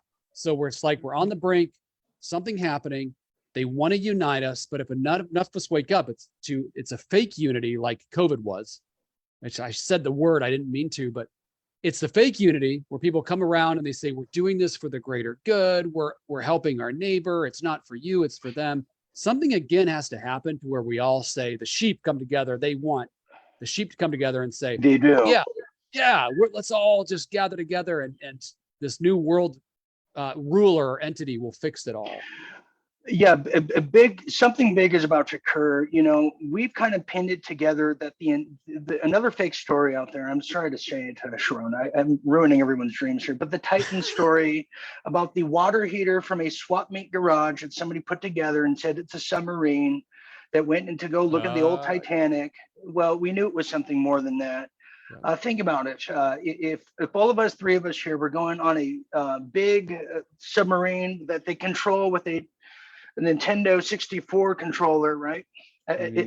With the air tubes on the back. We literally didn't even talk about it because we knew, I'm not even putting this on here because this is such BS. It's obviously a detraction from Hunter Biden. But we found out what I'm not entertaining this. But here's what it is. There's more to the story. There's more to the story because you had James Cameron come out day of.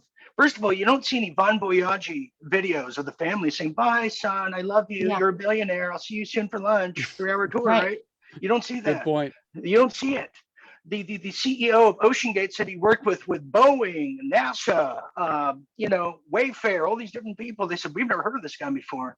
Then you have one of the guys named Hamish, one of the billionaires guys, circumnavigated the world west to east, was about to do north to south. They didn't want that for some reason.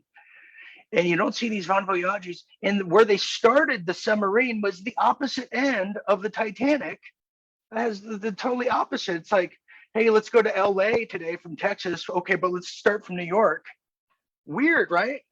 And Yeah. I saw Mhm. international Coast Guards involved. We said, no, they're doing a meeting over there. There's something going on. They're doing underground divers. They knew that thing. It's a totally fake story. We think they're setting up for the next Nord Stream pipeline blow up that kills all the internet, all the cables that are there that Ooh. connect to Israel and Europe. All of Mhm. them are in that area. We think that's what that Wow. whole thing was about. That's why we covered it. When people get past the headlines and all the Disney version of it, there's no, it's always a military operation that's underway there. They probably killed those guys and what have you, but there's all those internet cables. We know they want to cut the power, call it an EMP attack that I told people about late March that the Army's preparing for right now to come anytime this month or next month. So I think that's what that whole thing's about. Ooh. Well, that's interesting. Yeah. That angle, Yeah, I it mean, is interesting. that sounds more that I can buy into that, because here's the thing, that Mhm. water was cut off for a week. No one could be in there around anywhere around there. So they were free to do whatever it was they wanted to do. Oh, and they got rid of the wreckage before anyone can investigate. And they said, oh, there's human Amazing. Ooh. remains there. Of who? We don't know. What? The human remains of who? Leonardo DiCaprio from the movie? This is ridiculous. They Yeah. found Jack. They found Jack. Oh man. She could have saved him. Why she let his hand go is beyond Can me. we have it? Listen, let's have this debate. Could she or couldn't she have? Okay. Yes, she could have. And she was like, She I'm didn't want good. to. She didn't want to. Because she was She didn't, going did to she? marry Billy Zane and the whole thing. And, it's just. He was a fling. This boy, this poor boy was a fling. She's like, that was fun. Bye. He went into shock, not because of the cold. He's like, oh my gosh, she's letting me go. I can't believe this. There was plenty of room. There mean, was very, plenty of very room. deep movie that is, if you look beyond what Yeah. we're told. But total psyop. funny. There's so many of these stories are fake, whether it's the Yeah. Turpin 13, whether it's, the Kaylee Anthony story that has so many holes in it, the OJ story, everything. We have to relearn history is what I'm all about. And Yeah. like, you look at the OJ story, the restaurant where Nicole met Ron Goldman was a huge cocaine trafficking restaurant. Another couple of people were murdered similarly, like a week or two, probably a month prior, the same way by some guy from South America. That's where they hire them. They all let him, they bring him to Panama. This CIA gives them passports of the Venezuelan government. They come, they get free passageway through all Central America, go through Mexico and the southern border where they pay off a border patrol guy. I've seen it happen. I was the first to report on that in 2015 when Obama let all the 4,500 Cubans pass through Panama, Costa Rica, Nicaragua, Honduras, El Salvador, Mexico. They've been doing this for a long time. And Mexico, I don't believe is our friend, nor is Canada. I believe they're both terrorist states. And if they are, we're never going to have a free United States unless we have a free North America. Wow. They're This is a whole harboring it all. this is a conversation. We're getting into the really deep stuff here because, again, we know that the CCP is on the northern border. We know that 400,000 Chinese nationalists flooded through the Panama Canal. They came in through that entryway, no checks. We saw that whole footage. We saw it being filmed right there. We know the CCP is in our former U.S. Embassy there in Panama. We know they're in the Bahamas. I mean, they're sitting literally on the edge of our country on both sides, waiting for what? When is their cue? I would add to that. I don't think they're waiting by the border. They're here. They're buying all the homes in California right now. All the Californians that are leaving, you have Chinese families. They're, buying all the homes in cash. They can get abundance of cash, the dollar compared to the yuan, the yuan. And they're buying homes up and down California, up and down Orange County. And they're bringing their families here. They're buying local businesses. At the Wiener Schnitzel hot dog stand is owned by a Chinese, this is what they're doing. And then if you're a Chinese woman, you can sneak in this country being pregnant because they're so tiny. Yes. They have their babies here. And it all stems from the Chinatown in Frisco, which was the first Chinatown in the US. That's where they come in from. You have China that owns all the ports throughout, 80% of the ports throughout the world are owned by China. All the drones used by the United States police departments throughout the country, over 60% of them are made by a company called DJI, which is Chinese owned. So China has all the information the police have. Then you have the FAA, all the new black boxes that are all electronic, made by DJI. So they kind of own the FAA. And all these different models and makes. Everybody's phone has a backdoor for Google and China to get into. So, you know, I ask you, can one guy like Trump really change everything that's already embedded here? No, to change it all, we have to change. Yeah, 100%. We have to change because the war is here on American soil for the first time ever. It's a different kind of war. It's psychological. Yeah. It's aimed at women, particularly. It's aimed at women. That's why they see a true woman of the year is a guy now. Yeah. It's all aimed at women because if you get the women, you have the children, so follow the men. That's the oldest play in the book. And I'll tell you, California is key. If we can't get California back in New York, then we don't have this country because those are the key beachheads of our brand as Americans, but of our country. They're the capitals. Yes. Yeah. It always starts in California, whether it's the Miracle Jab rollout from SB 277, which I helped fight against. It all starts there, then it rolls out. It rolls out. But they're just replacing everyone with migrants now. You have Chinese in the CCP. You know how many people are in the CCP? 90 million. 90 million Chinese.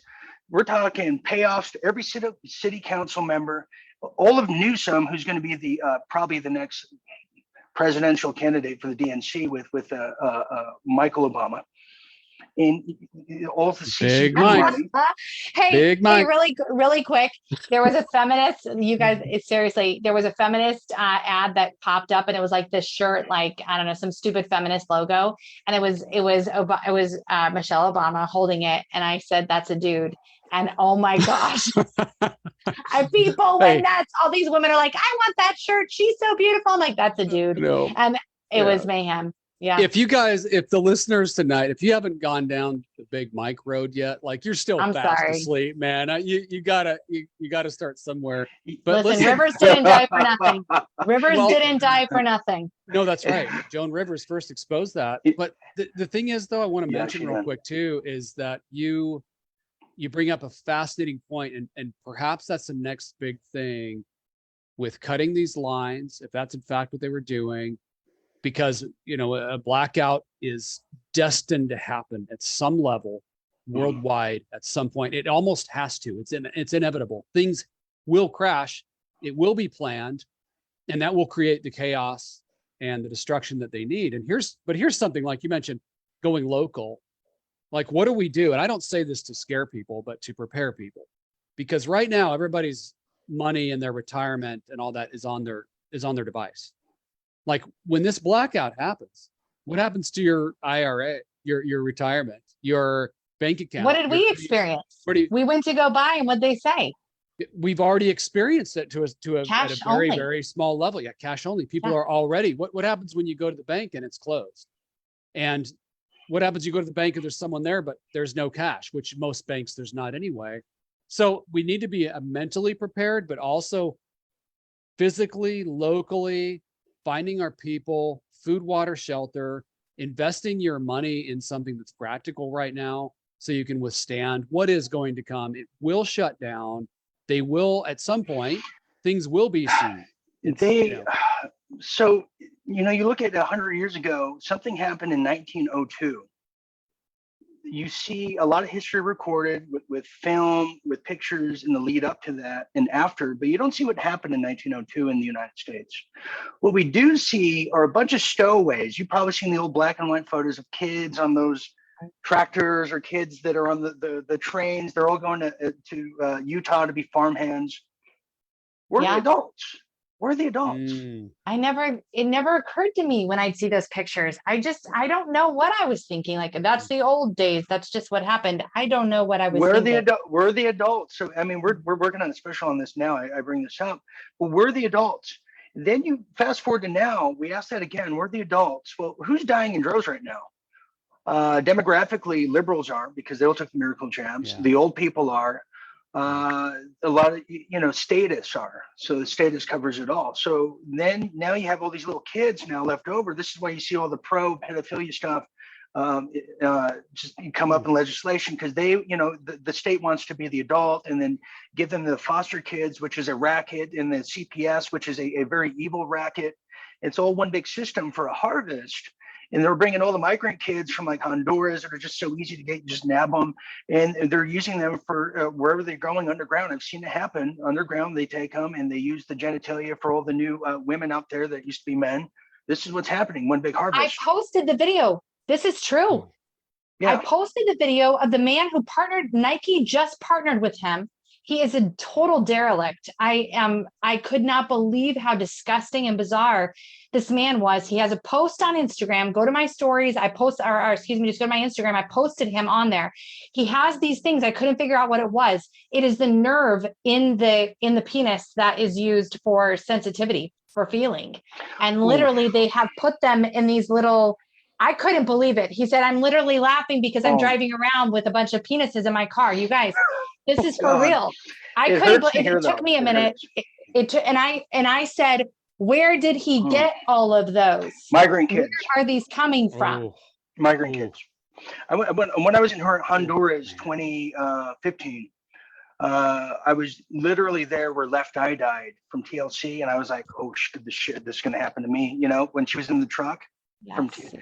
It was, if anyone's seen that footage, it's heartbreaking. If you grew up in the 90s, like we kind of did, I'm like, oh God. Mm-hmm. And I don't know if you've been, the roads are just rugged, like you're driving and then boom, there's like a 6-foot pothole. You just flip over like that. But as you're doing this, there's no street lights. There's just all these little kids from like 4 years old to 12, just walking around at night, getting grabbed by all these people. That's why they want war-torn things. They're doing it. That's why Haiti is very war-torn. In fact, I was offered a video from Haiti. 2 guys were trying to get this video out of a satanic ritualistic thing with Obama there and Beyonce and some other notables. And the last guy that tried to get it out, they killed him. So they wanted to send it to me. I'm like, well, wait a minute. I don't know. let me think about this here. Trying to stay alive a little longer. Yeah, let me get back to. Anyways, they do these in these war-torn countries. And they're bringing them for the harvest. Now, I happen to stumble upon this. I have another film out called Underground Traffic, and I saw the baby cell happen in real time. We captured it on film. I had a 9mm on me, and I was quite advantageous. I thought I might do something because they had an MS-13 guy watching this older white woman push around like a little black baby. They stole from New York. And shopping around, whistling around 3 a.m. to different hotel rooms at this place in Anaheim, California, the most trafficked city in all of California because of Disneyland, all the intertwined freeways, the hotels, the Chinese businessmen, et cetera, et cetera.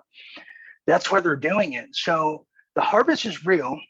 And right by the John Wayne Airport in Orange County, there's a huge aircraft dome where they make the planes and stuff, but is a FEMA camp as well. And they make the weird clouds there that they send off for geoengineering that gave us the winter vortex in Texas 3 years ago. Right. Mm-hmm. I see all these things happen, and they bring them underground. They go underground to the John Wayne Airport. Now, the opening to the underground tunnels for the warfare is in Long Beach Harbor. It goes all the way through the LA Basin. It connects to the Playboy Mansion. It connects to the Getty's Museum, La Brea tar pits, the whole thing. And that's what they do to traffic. And they can get from the West Coast to the East Coast within minutes. I'm so sweating. I'm sorry. It's so hot here. And this is what they're doing. And so they're taking all these kids for the harvest. They're doing God knows what to them. Nobody knows. Amnesty International says 80% of women and children that cross the border are getting sexually assaulted. They give them, what do they call abortion pills or the pill? Yeah, because it's happening. And the actors that are purchasing these kids, like Seth Green, who, what's his name, talked about, Cappy. Yeah. I spent time with Isaac Cappy towards the end there. Wow.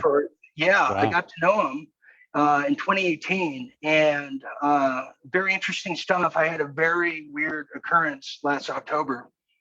I haven't even really talked about it publicly.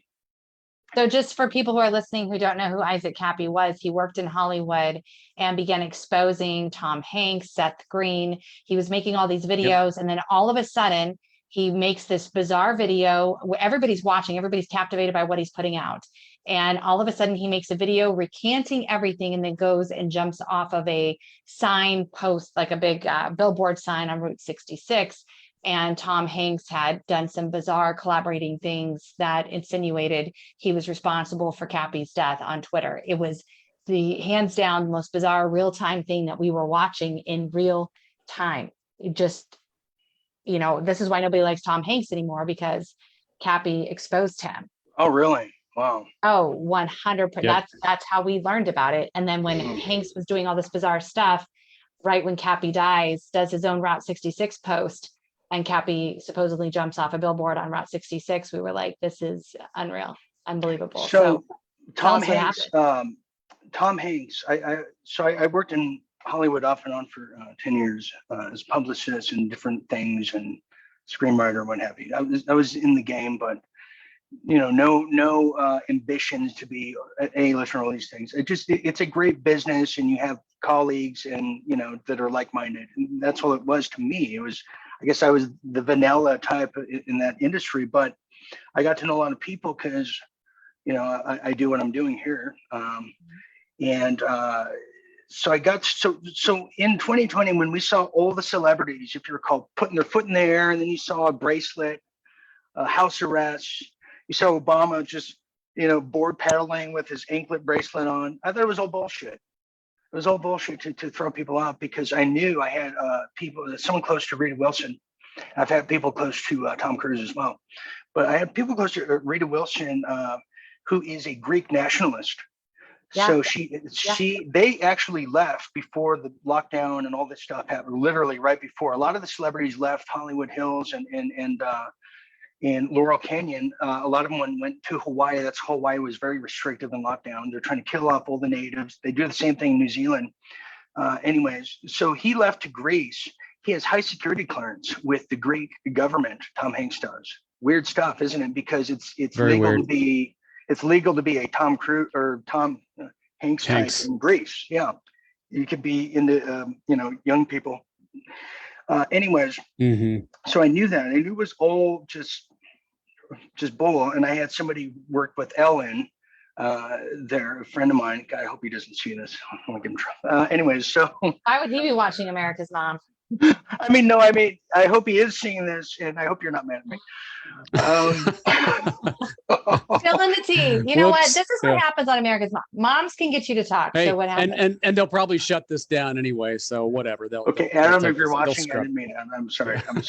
Just don't be too mad at me. I didn't say anything. Anyways, but I knew it was. So I got to know Isaac because I met him in 2018, and we text back and forth. I was, I thought he was okay. I didn't really watch it. It's stuff I already knew. So for me, it was just nothing. But I knew it was a big thing. Something happened to him. He went to Australia and changed. They started using voice to skull technology on him, and he'd be at home over there in Silver Lake, over there in Los Angeles, where a false flag happened at a Trader Joe's marketplace. Roughly around the same time he was about to leave Australia, there was a lone gunman shooter right nearly across the street from him. It was weird. I spoke to him when that happened. And anyways, so in speaking, something happened to him. He came back. The whole story of his death is weird. There's just these 3 young kids that were following him everywhere. He just decides to jump off a bridge, but his phone was way over there. And there was a military base right there too. I think he's in a witness protection program, personally. Then last October rolls around, and I said, something's weird here, because I have an interview I did with him, one of his last interviews I did. And every time I try to show it on YouTube, I kid you not, they scramble the audio. So you hear like a chipmunk thing. Yeah. That's weird. So then October, on Halloween night, I said, okay, what I'll do is I'll play it from like my phone onto the microphone so people can hear. They do the same thing. They scrambled his audio. So I said, you know what? Now I'm pissed off. I'm already pissed off at YouTube for so many reasons. So I don't know. It was Halloween or whatever around that time. I was a bit daring, and I got his phone number, and I called just his phone number to see if it was still working live on air, and he picked up. He goes, yo. He goes, yo. I said, Isaac, it's Dean. Isaac, you there? And he goes, oh yeah, wrong number. and he hung up. I have the video footage of it. To me, Isaac Cappy's still alive. Who picks up and just says, yo, unless you know somebody? Interesting. I hadn't heard that one yet either. True the whole story. thing was the whole thing was really bizarre. And I know Yeah. Liz, what is her name? That did the great film on just Oh, Liz exposing everything. Crokin. Liz Crokin Out of was talking with Shadows. him. Hey, Mhm. if you guys haven't seen that, Liz Out of Crokin, Shadows. Out of Mhm. Shadows, you are missing out. You need to see that. It's about an hour-long docu about Hollywood, and has stuntmen who worked with the Tom Cruises and all the best people. They come out and they tell their stories about what actually is happening in Hollywood, like Cappy was exposing, and he kind of did it in a crazed kind of way, and you can see why. He was probably Yeah. he's his life's being threatened, and he, you know, and people are all over him, all over his case for this. But so I don't know if he did himself favors by the way he exposed it, but still people like us would watch and go, there, that has a ring of truth to it. I believe what Isaac Cappy is saying. Well, and then for him to be right. taken out, I or maybe mean, not. People get really upset on people's presentations of what they're sharing on, Yeah. especially Facebook. I've never seen more angry people in my life. Facebook, like, what's with your intro? What are you, a shill? I'm like, it's 26 seconds. Calm down. Calm Calm down. down. 26 people. seconds, and I hope Yeah. you choke in that 26 seconds too. Yeah. You know, Can you talk about what was your last interview about with Cappy? I mean, because he was definitely on a certain trajectory. well, I wish I want to release. I looked stupid in it because I was literally on my way to a Halloween costume party. So Well, that just lends some authenticity, I'm sure. I look like I look like a stupid pirate in it. So if I can figure out a way to just put myself out of it, I'll release it. But yeah, we talked about just what he was up to, what he was doing. I know he was trying to hang out with what's his name, Brock, the boyfriend of Elephantitis over there at the Comet Ping Pong. This was at Politicon in 2018. He was trying to. The owner, the head of that certain Me- magazine, that Media liberal Matters. magazine, Media Media Matters. Matters. Yes. Yeah, who was dating Jonathan Elephantitis? Elephantis. Excuse me. I like elephantitis. Yes, Elephantitis, Elephantis, the poor guy that Megyn Kelly interviewed and got him off the hook for the Oh, whole Pizzagate geez. scandal, which is Yeah. why I'll never watch Megyn Kelly. Oh, I'll never really? listen to anything. Oh, she did an Yeah, she- interview getting him but she off the didn't- hook. That was crazy. the purpose of her interview. It was to Yes. come out with her bias and say, why are these conspiracy theorists attacking you? It was Oh, so oh. strange. You're such she a got great paid. All of her- guy. Because She got paid. she did something happened. Yeah, she got paid to do it. Right. Yeah, yeah. Bride blackmailed or Well, brainwashed, right? In I believe in InfoWars at the time, John Bound, incredible former colleague of mine over there, and an incredible producer. He did a wonderful piece on Comet Ping Pong. They had to take down because they were going to sue. Alex, Yeah. who didn't make an apology thing. They do sue now, but all the media is just it's a PR firm.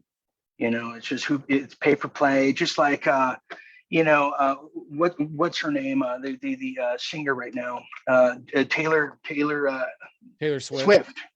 Yeah, not Elephantitis. I've been saying it wrong. Elephantis. I've been saying it wrong probably- for years. He's so disgusting. You know what? He's so disgusting. I know why. Elephantitis probably, it suits It him. suits. He's disgusting. That's right. Yeah, he is a disgusting guy. But Taylor Swift, she was managed by the Carlyle Group, heavily involved in the 9/11 situation. And I mean, from what I can see, I'm not, not going to pull a Crocodile Dundee and check, none of that stuff. But she, people like those singers have their influence. They come from money, and her parents, because I was friends with someone who did PR with the parents and all that. They paid $4 million to put her song on the radio to make country music even more crappier than it is today. Yeah. Right, which Yeah. it was very crappy. Hey, you started to talk about Ellen and spill some tea there, and then you quickly God. moved past that. So what was it you were going to say? Because I'm not letting that go. Oh, She's geez. not on the air anymore. She's gone. She? Did you say she? We have the skeptic on this panel. We have He the is skeptical of everybody now. He's like, is it really? Look we at the have name. gender skeptic, the mystery. Hey, Victoria's sorry. Secret. I've seen too much. Sorry. Okay, well, that means a lot of things. But Yeah. let me tell you, with Ellen DeGenerate, I never liked her. I thought it was a step down when he was working there, but he had to. I mean, he got a good title, and now he's doing his own thing. And my friend, and I think he works at the Babylon Bee. Yeah. Bee. Yeah. Oh, Interesting. awesome. Yeah. He's a good guy. He's a good guy. It's just there's What did he say about Ellen though?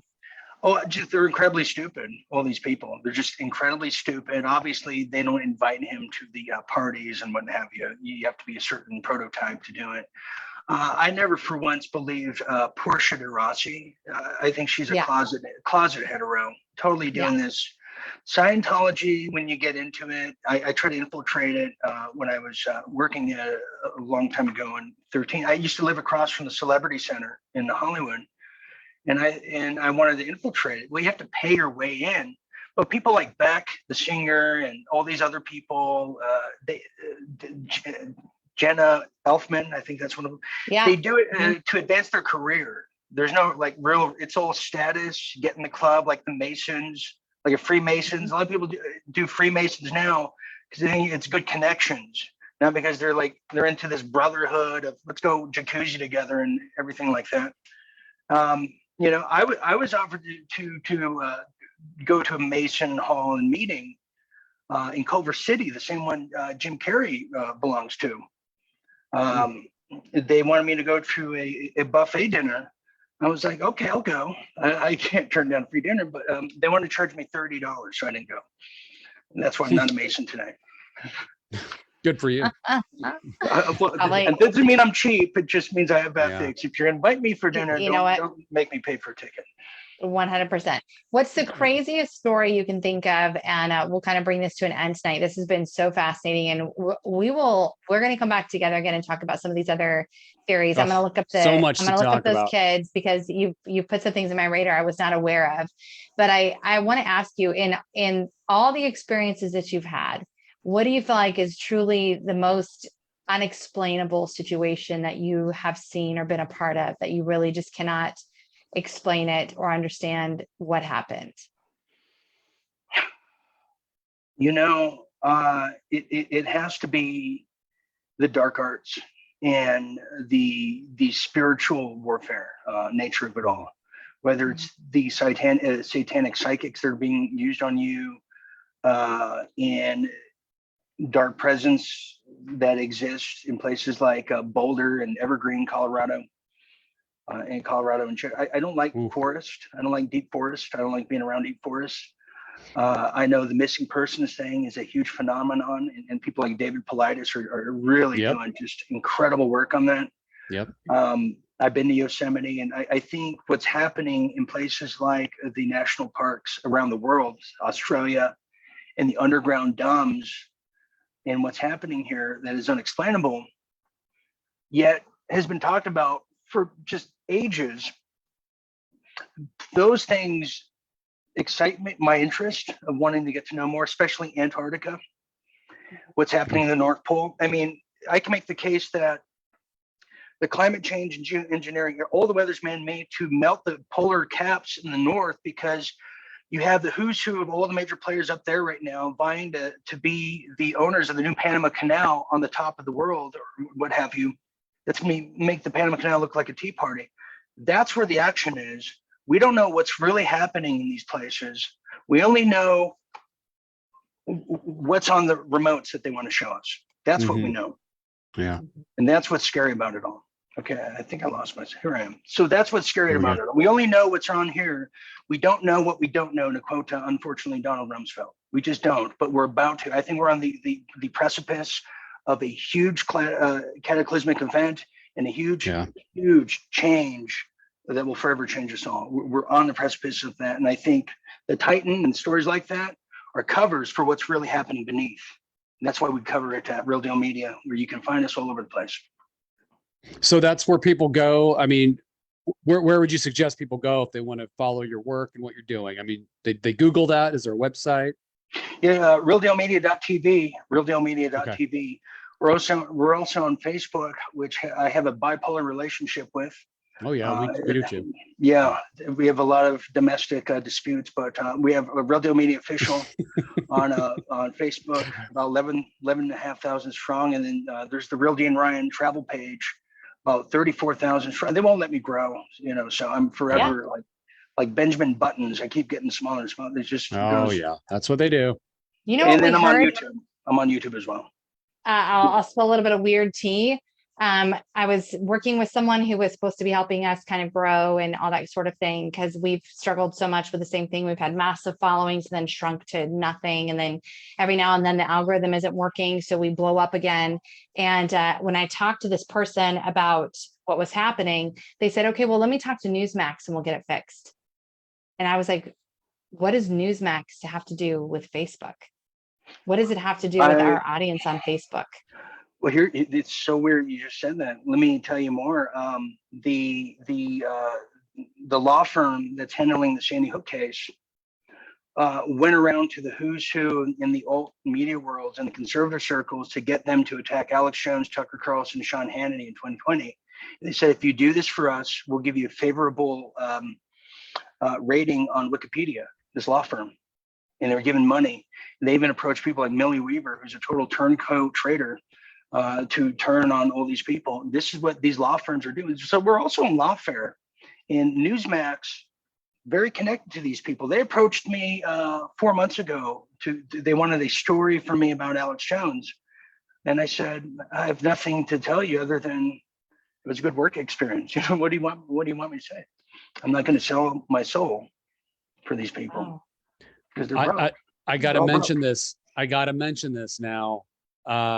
Sandy Hook was like my red pill experience, like truly awakening experience, because I started, this was when, YouTube was fairly new and they didn't scrub things for a couple weeks.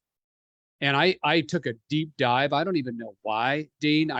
Something felt off to me about Sandy Hook. It was everything. I dove into it and I was like, my world was changing when I saw what was happening there. So maybe when we come on again, we'll talk about some of those red flag ordeals like that and why they do that, how they do it, because so many of them, the large percentage, in my view, are not random acts. They are completely, set up and all that kind of stuff. But that was a big awakening for me. A big awakening. And I worked with the great Jim Fetzer, who wrote the book, Nobody Died at Sandy Hook, the first banned book on Amazon.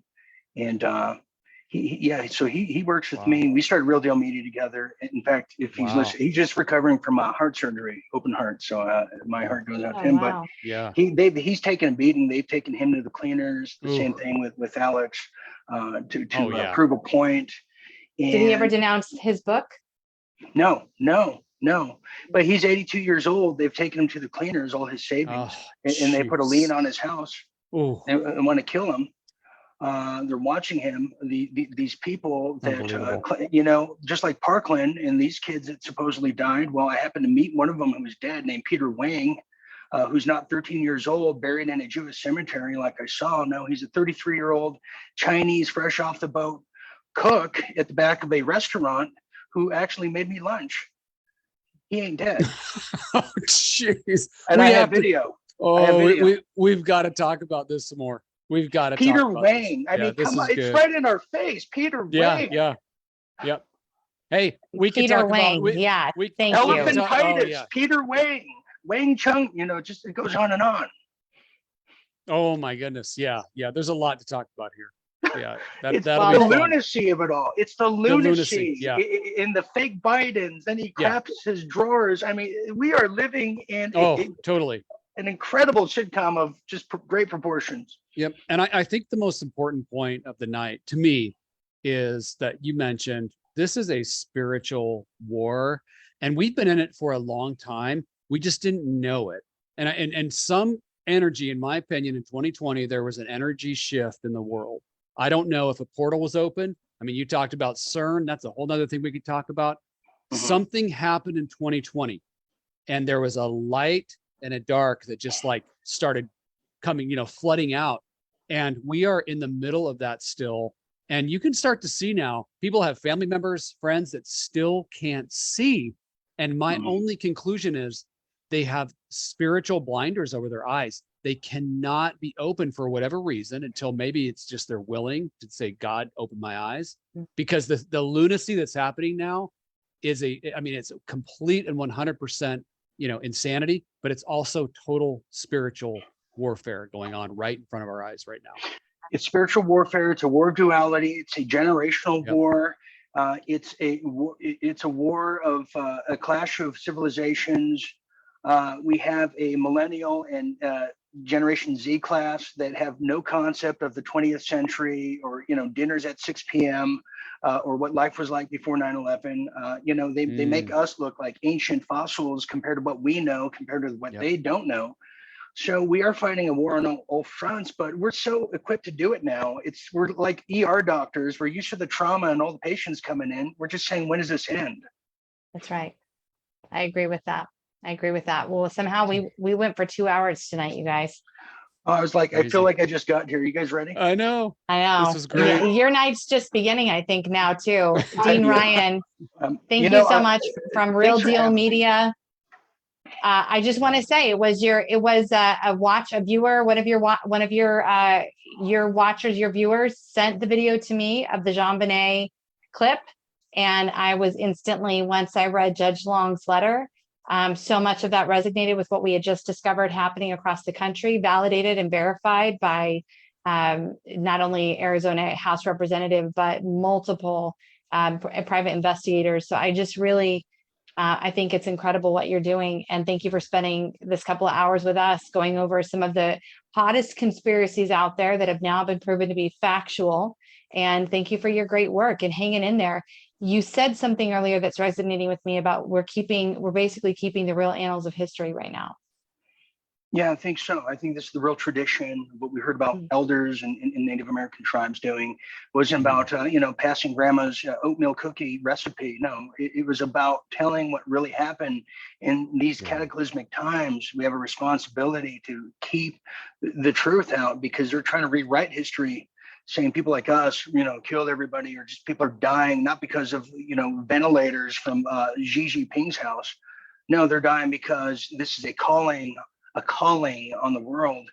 And, with that said, I would love to invite you guys for my second edition of Underground Traffic for the premiere night, and then have you guys for a greater discussion after the film with all of our Real Deal members, because I think you guys know probably more things than I do about that subject in some sources and instances. I think it'd be great. Be fantastic. Awesome. We're there. Tell us when. We'll be there. Red carpet and everything. That's how it is. This is I can't wait. I like this. This is awesome. I feel like Awesome. we're just like the tip of the iceberg tonight too. I mean, there's so many other places to go. So I'm looking forward to it, man. Yeah, definitely. Seth Black says he's liking this show, so maybe we need to have you be a regular. Well, yeah, I would love to. And Seth Black, he loves strawberries. He's a huge, we call him a strawberry fanatic. We don't know why though. That's what he is though. He's a legend though. He's a legend. We appreciate you, appreciate everything you're doing. And thank you so much for being with us. Real Deal Media. Go check him out. This is an incredible researcher. Everyone is saying, whether they agree with you or not, you cannot refute your incredible commitment to research. So thank you so much. Thank you guys very much. Yeah. Talk soon. Neil, stay with me for just a minute. I just wanted to point out, we may not be friends with Charlie Sheen now, but the entire time that Dean was talking, I kept hearing Charlie Sheen's voice.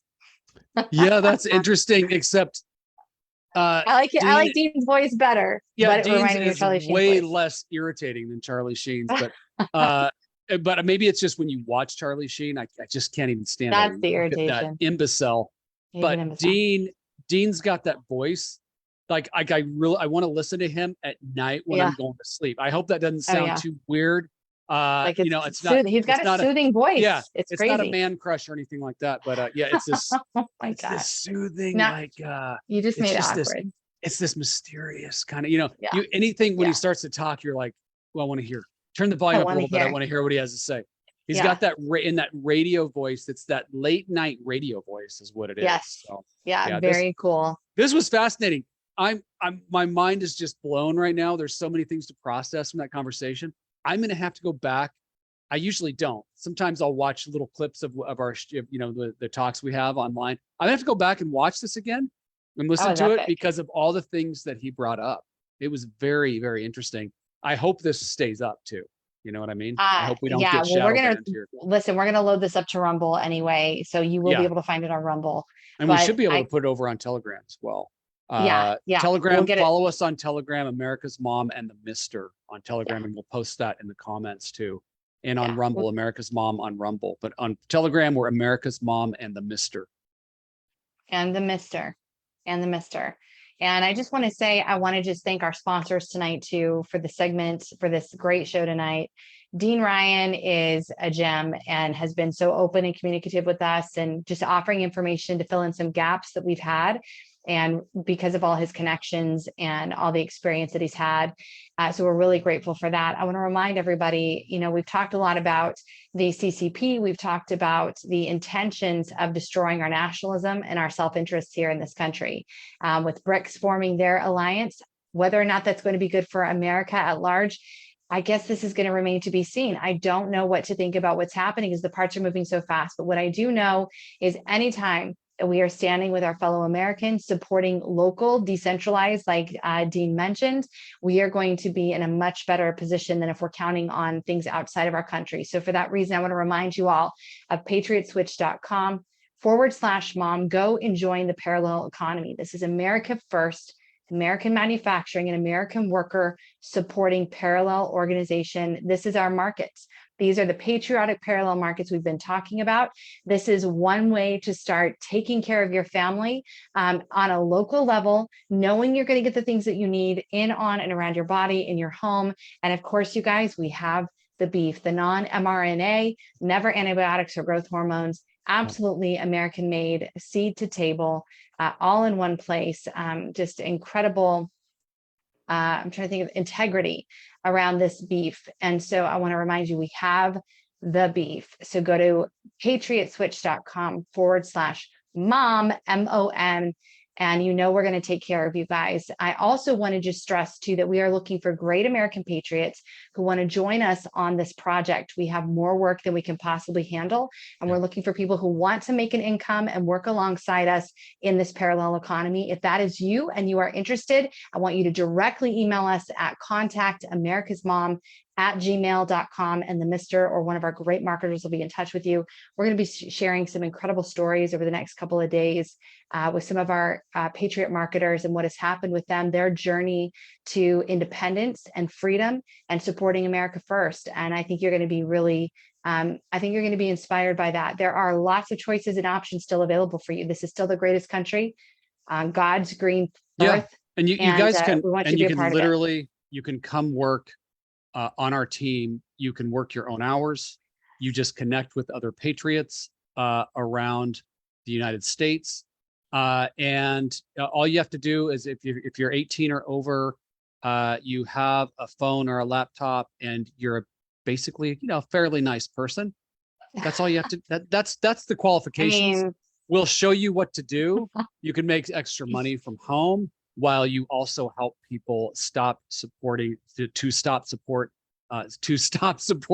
CCP. It's late, but yeah, it's an amazing We're like thing. 9 o'clockers. Yeah, we are. We're tired, but yeah, you can come and work on our team. It's not even work. It's fun. We have a great time and you can do it from home. And we really do need help. We need people that want to work a few extra hours a week or whatever it is, just to make calls and to help people wake up. It's a great problem to have. Yep. And we want more of our people working with us and benefiting. So contact America's Mom at gmail.com. Contact America's Mom at gmail.com if you're interested. You can also private message me or America's Mom there too, and we'll check that as well. I want to say thank you. I want to say thank you to you for setting this up with Dean Ryan tonight. Great work. That was definitely one of the most fascinating conversations I've had in a long time. It was, and I'm looking forward to having follow-up conversations with him. That'll be fun. Yeah, I'm going to go investigate that whole California family, the 13. That was interesting. Yep. Hey. All right. If the media is talking about it, why are they talking about it? Yeah. It's worth noting. All right. Sign us out. May your eye be single and your whole body full of light. We'll see you next time.